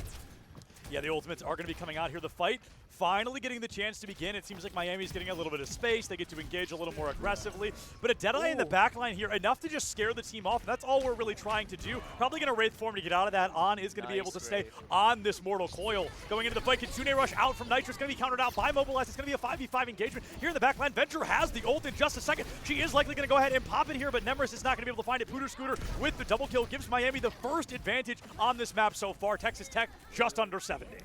Yeah, and I mean, honestly, I don't think that's bad at all. I mean, committing the castle, getting a lot of space, and although now they're coming back, they regroup, they do have the Venture all this time, but I just wanted to point out, although they lost this fight, during the fight and even before that, the Venture was really annoying in the back line. And if it wasn't for that Kitsune rush, I honestly don't know if they would have won this fight. And the Reaper kind of harassing the... Oh, yep, there he is. Death Blossom comes through, able to find a double kill there. Both supports down on the side of Texas Tech. Miami University going to be able to find those numbers and keep them. More importantly, LRF gets one, but it's just a consolation prize more than anything else. Miami University able to out up to 40%. If they win this next fight here, Kevin, they should take the lead. Yeah, absolutely, but the thing I really want to focus on is this Lucio. Yes. This Lucio beat could be really big with the Venture. There's no shields, and it's just kind of like a Zarya bubble, so value could be halved, and here it is. The grab in the back line here from Pooter Scooter. LRF going to be able to find that first elimination. Nemris with one of their own. This Venture ult is making waves here when Texas Tech needed it most. Miami University 60% and counting, but I think the numbers are simply too far against them. Zarya, last one standing, sent to the Shadow Realm, and Texas Tech keeps the lead and extends it. Such an unexpected time to engage and fight, and I mean, that was great movement from Nemris as well. The Venture is so mobile, and honestly in ways that you don't really expect it. Nobody moves like Venture. Absolutely, and it's really fun to see as well. Maybe less to play against. Yeah, oh my, definitely. University. Oh, in the back line here. Even if you're not getting the kills either, you're keeping the space, and it makes it so hard for Miami to get into this engagement. Sire already down. It's going to be a 5v4. Now it's a 4v4 as LRF goes down with that high noon in the back pocket. A lot of damage to be dealt, but nobody's gone down quite yet. The grab from Clamps going to be able to keep the team alive. Suzu is out. Wraith form is gone. Nitrous and Alfonso have both fallen. There's no supports for Miami. There's no time left on the clock. Reaper goes down. Zarya. No, he's still up. Finally gets a pick onto Epic. This could be disastrous. They get the Zarya down. Reaper last one standing. We hear the High Noon. We see the Wraith form. The support comes back. Sire finds one of their own. The counter High Noon onto Sire. Oh, and there it is. They both go down. Texas Tech should all but be able to win this stage. It's a delay of the inevitable here. Miami University staggering great, but unfortunately, Texas Tech going to be able to walk away with the first stage win of Lijiang Tower. Wow, such an intense fight there at the end. And honestly, you know, Miami was on the back foot that entire time. I can't lie. And as intense as it looked, it was always going to be Texas Tech. And I mean, such an impressive performance coming in from them. And really the DPS, I would say, is coming through.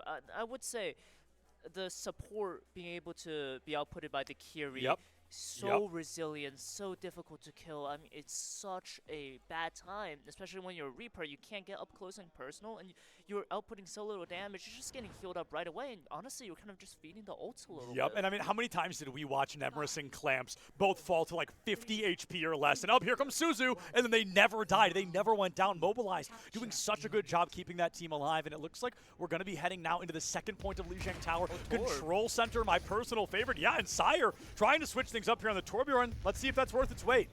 Yeah, absolutely. Kind of just looking into here, already up to 50%. Wow. So much pressure coming in, and honestly, the turrets are doing a great job controlling this area. And I think that's exactly what the turret's there for, because Texas Tech played a lot of flank with that Venture. It is going to be that Torbjorn coming in, that turret keeping it alive. On is going to be going down. Nemeris able to find that first blood, and Texas Tech 5v4. They're going to get more aggressive. Nitrous Oxide I don't think is long for this world, but it's Clamps that goes down first. Nitrous is going to be traded out, but losing that Zarya could be detrimental to the remaining members of Texas Tech. LRF trying to clean up, trying to become that new tank, and able to do so. A 3K now on the board. Let's see if they make it 4, and they will. LRF, he will make it that 4K. Texas Tech take the point, but a 12% deficit they have to climb back from. I mean, I don't think they're going to be mad at that at all. That was an incredible fight, and honestly, it's the same story from last map. I mean, LRF is not slowing down at all, riding the wave, riding the momentum, and I mean, Miami is in such big trouble here. They need to find some sort of momentum, whether it be a team fight or individual play. They need to get fired up, but this is doing the opposite. Mobilize, great shots, and I mean, the team's just fighting together so much. The vibes are great. The vibes are insane. And this is the hard part, too, when you get pushed back into your own spawn like this. Wow! It is just almost impossible to walk back out without making some kind of swap or without having some kind of shield. It can be really hard to engage in this fight here. We see 40% on the board. Miami University, no real swaps after On goes to that Genji, but maybe we deflect a High Noon or a grab. It's really going to have to matter. Kitsune comes out. Mobilized isn't going to counter it. LRF goes down in the blink of an eye. The counter Kitsune does come out a little bit late. I think it's going to be too late. Miami University, they have those numbers, and they should be able to win this fight. Yeah, that's great. I mean, Sire doing a great job as well, just getting that first pick and kind of sustaining the rest of the fight. And however, Texas Tech not too mad with what they've been able to do. I mean, look at the space. This is drastically different from how Texas Tech was holding when they had the point. Whoa!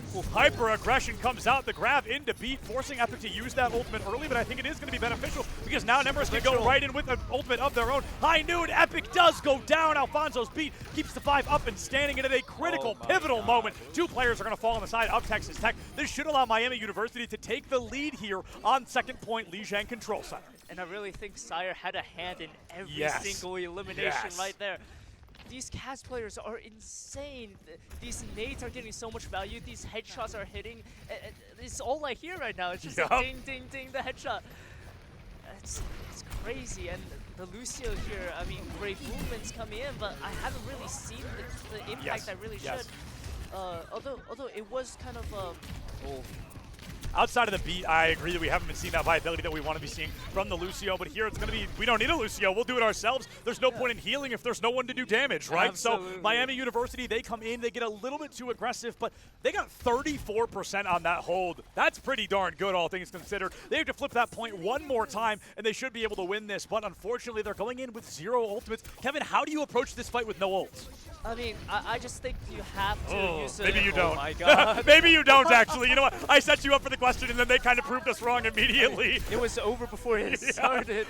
I was going to say that maybe you want the Lucio amplifier to get the cast in the fights and maybe try to get a aggressive pick and come out, but I mean, how do you even approach a microwave in a room like that. Real. I mean, you just got thrown right into the hole there. It looks like we're going to be seeing a high noon with 2! Oh, Nitrous and Sire both down. Lucio not long for the world either. And I think Texas Tech may have guaranteed a victory here on Lijiang Tower. A 2-0 at that. Recall used. Venture goes in. They need to find the Tracer. They get her up. They knock her down. And Miami University may not be able to touch at all. Texas Tech is going to be able to find it. A 2-0 victory here on Lijiang Tower. And you can tell they're smiling, but they are locked in. They said, that's a win, but we are not done yet. Look at that. The vibes must be incredible on that team right now. They're finding so much success, and it's almost, they have the Midas touch. Everything they touch is gold.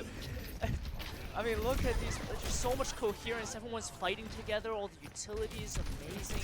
And honestly, not much to talk about and change into the next map, except that we should just be doing exactly what we've been doing. Just keep making it work. If it ain't broke, don't fix it. And I believe our next map type, let me make sure here, is going to be hybrid. I want to make sure I'm correct. Yeah, hybrid coming up next. So our options are Paraíso, Kings Row, Midtown, and Eichenwald. So, Kevin, going into that, you're playing Wrecking Ball. Which map do you hope they pick? I mean, honestly, I wouldn't mind Kings Row. I wouldn't mind Paraíso. Although Paraíso, that second point, I think would be really annoying with that long range. Honestly, just me personally, like from a viewer's perspective, I kind of want to see the Eichenwald. Real. Eichenwald, one of my favorite maps. Reinhardt, one of my favorite characters. So, of course, I love the map that comes alongside him. But going into this, I think Eichenwald also lends itself really nicely to Wrecking Ball. I think there's a lot of great rollouts and mobility options, especially on that second point bridge. I mean, come on, the environmentals are just waiting to happen at that point. So we'll see, first and foremost, what map Miami ends up picking, and then the bans that'll come through secondly. I do think that's going to be very important because if you're Miami University, surely you're banning Venture, right? Like, that has to be the choice. Yeah, I think so. And honestly, like, the cast was doing so much work on either side. I wouldn't even mind watching a ban on that. Both teams utilizing Zarya fairly well. They're pretty happy with that. So I honestly think the tank ban is going to go somewhere else. Maybe even a ball ban if they are scared of that. It's not impossible. But, I mean, if you're on the side of Texas Tech, you assume they're going to ban Venture. Is the play just ban Zarya? Just don't let them play Zarya because clearly you can play something else. They have to ban Ball or Venture, which means you get to play the other one, right? So it's like as long as you get one of your bonus picks, Miami notorious for Booter Scooter on that Zarya. This is a team that we see often in that Zarya Reaper composition, so maybe you just cut the team off at the knees. Yeah, and absolutely. Zarya is so crucial to that brawly play style, and honestly, that wouldn't be a bad idea at all. I wasn't even thinking about that, but yeah, you're absolutely right. This Zarya pick is so vital to their composition, to their identity, that maybe even if you're good at it, maybe the best play is to cut them off. And that's the hard part, right? You have to decide, first and foremost, am I better than the other person playing that same character? And if I'm not, well, guess what? Neither of us get to play it. So that's definitely a concept they need to keep in mind there. The high noon flick, just absolute clip farmer on stage right now, keeping it alive. And I mean, going into this, I cannot wait to see. It looks like we're headed into... Is that correct? We headed into Suravasa. Is that right? Oh, my God.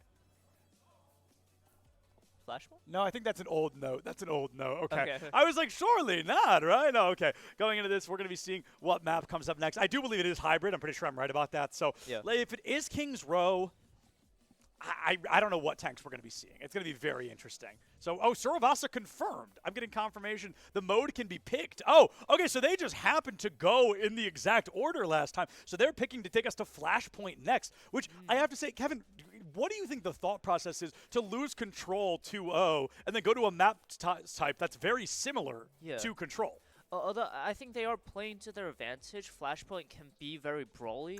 And they can definitely get a lot of like team fights going on, a lot of like side engagements.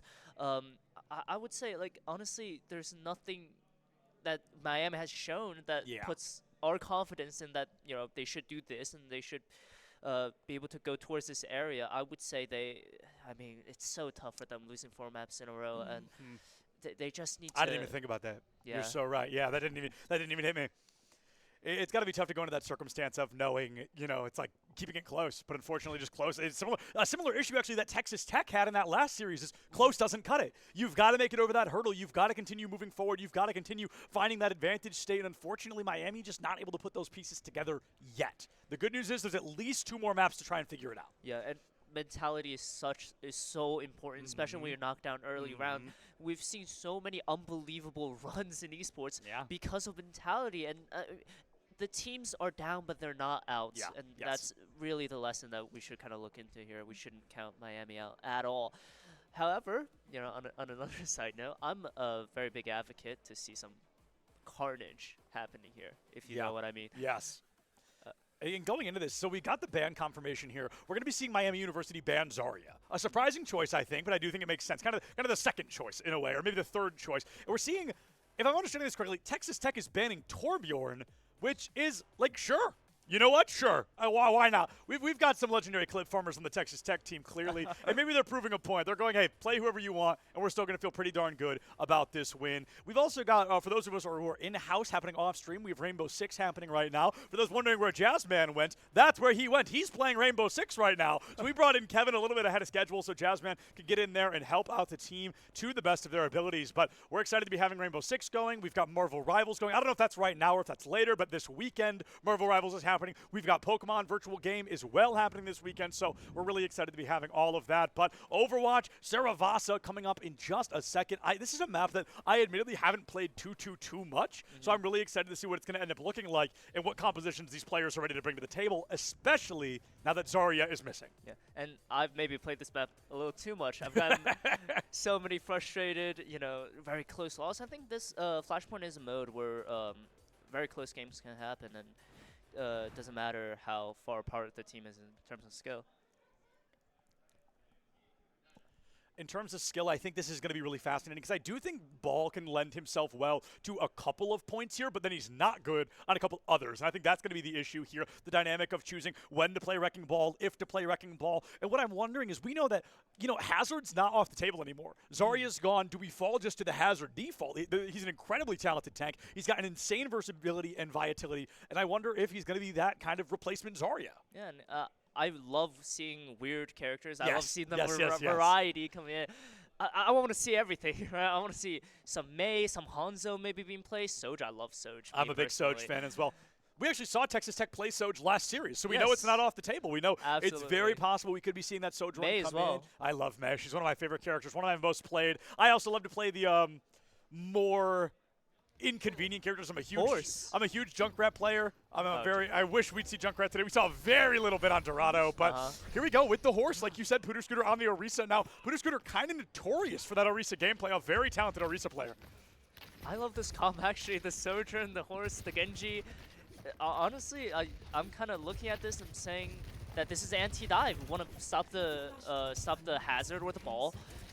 We gotta have the horse peel for our supports, but that doesn't seem to matter at all. Yep. The Tracer. Nemris able to find Sire very early on there. To Lucio down. Kiri not even on this realm anymore. And Texas Tech, they steamroll through, able to find a great opportunity to cap this first point. And instead of like Control, you get 1% per 1.3 seconds. Here on Flashpoint, it's 1% every 0.7. So it's a little bit faster. It's easier to take that lead and hold on to it. And Texas Tech, they can cap this first point in about 2 fights. Yeah, absolutely. And, I mean, it's like that last game never ended. Yep. Just Steamroll and LRF the momentum is not stopped. Kind of on fire right now as well. Oh! We see the horse. So much HP taken down, but the elimination not found. The Genji is on the receiving end now, but some shots missed. Now we hear the damage come into the back line here, but everybody's still standing. Clamps should go down here. Not particularly surprising. The trade out of Alfonso and Nitrous. So this is still going to be a very winnable fight for Texas Tech. The DPS just absolutely fragging in the front line, taking that back line out, and then immediately moving in, because this is going to be huge play for Texas Tech. LRF to clean up the finals. And Texas Tech, I believe, should cap this point off this. Yeah, no tank, no problem, right? I mean, that was a great use of utility, and just like the last point, it was honestly really quick. At least the crucial moments, they all happened in a flash of an eye. But look at this, even a stagger coming in. It's not looking nice for Miami. Moving on to the next point. And we see this nice little overview. Shout out to the production team, by the way. Real shout out, Chris. You see the deflect doing work, but the pulse bomb, where did that even come from? That's actually tied for the most effective pulse bomb we've seen today. We've only seen a maximum of 2 eliminations with a pulse bomb. I'd love to see one get a little bit crazier. And going into this fight, Texas Tech, it feels like they've got every ult they could possibly need. And Miami struggling to have any right now. A difficult engagement to go into, but I think Pooter Scooter coming into this with the ultimate in the pocket is really going to be beneficial, but we need to wait and see if that benefit can happen. Yeah, and so many ults that needs to be used correctly, right? The Rissa ult, the Power Surge, it's so difficult to use. Oh! So cool. Nice javelin. I mean, really taking initiative with a fight, but here comes the rain. Where's the high noon? Where's the high noon? Oh, and he missed! no! And he missed! It's Oh! Pooter Scooter tries everything, and he just doesn't have it in the arsenal to take it down. LRF turns it into a triple. Let's make it a quadruple. No! Nitrous Oxide sucks the air right out of the 4K. In Texas Tech, they will still cap the point. A phenomenal play from LRF there. The clip has to end early. You just got to cut it really abruptly. Yeah, absolutely. It's kind of like Valorant. Never ask a player why Real. it stops at a 4K. Never ask a player why the clip stops at 4. Going into this matchup, though, here, Kevin, I feel like we're seeing a lot of opportunity to strike. We see Sire coming in with that overclock online. Yeah. We see Pooter Scooter with that javelin spin in just a moment. But Mobilize has already fallen. Can you win this without any ultimates? That's the idea. Engagement. And as I was saying with the Rissa ult before, that it needs to be used correctly. Yep. So does the overclock. Very true. Very skill-based ultimate, and it kind of needs the opponents to give you the ground already.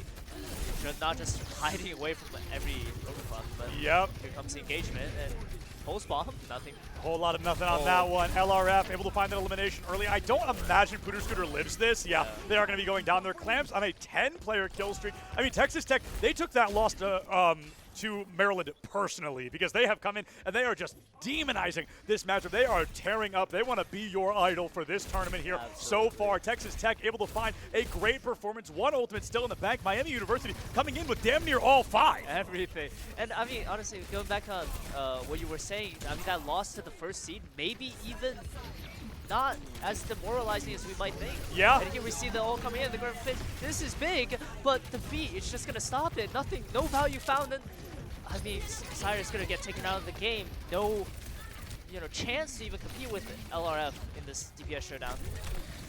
Oh, Nemris, 11 HP, able to get that recall back into the engagement here. LRF, the first one to go down for the first time in a long time. Miami does have that player advantage. Now 4-2 on the board. Just supports the final 2 standing. Epic able to find 2 of his own. Desperate to try and make this work. Mobilize not going to be able to survive this. I can't imagine. They will go down. Epic, the last player standing. Go back to your team, my friend. Do not go for the engagement. But going into this, they've got the high noon. They've got the hazard ultimate. And they've got 1% needed to win this point. Yeah, and that fight honestly was very labor, very difficult, and Okay, looks like we've got a bit of a tech pause. I'm not sure what is happening, but I'm sure we'll find out in just a minute here. Going to be a bit of an unfortunate pause there, but better late than never, and at least they waited till the fight was over, because that's the rule. You can't pause in the middle of the fight, but when the fight's over. Yeah, and it would have been really funny if it was in the middle of fight, in the middle of a big ol'.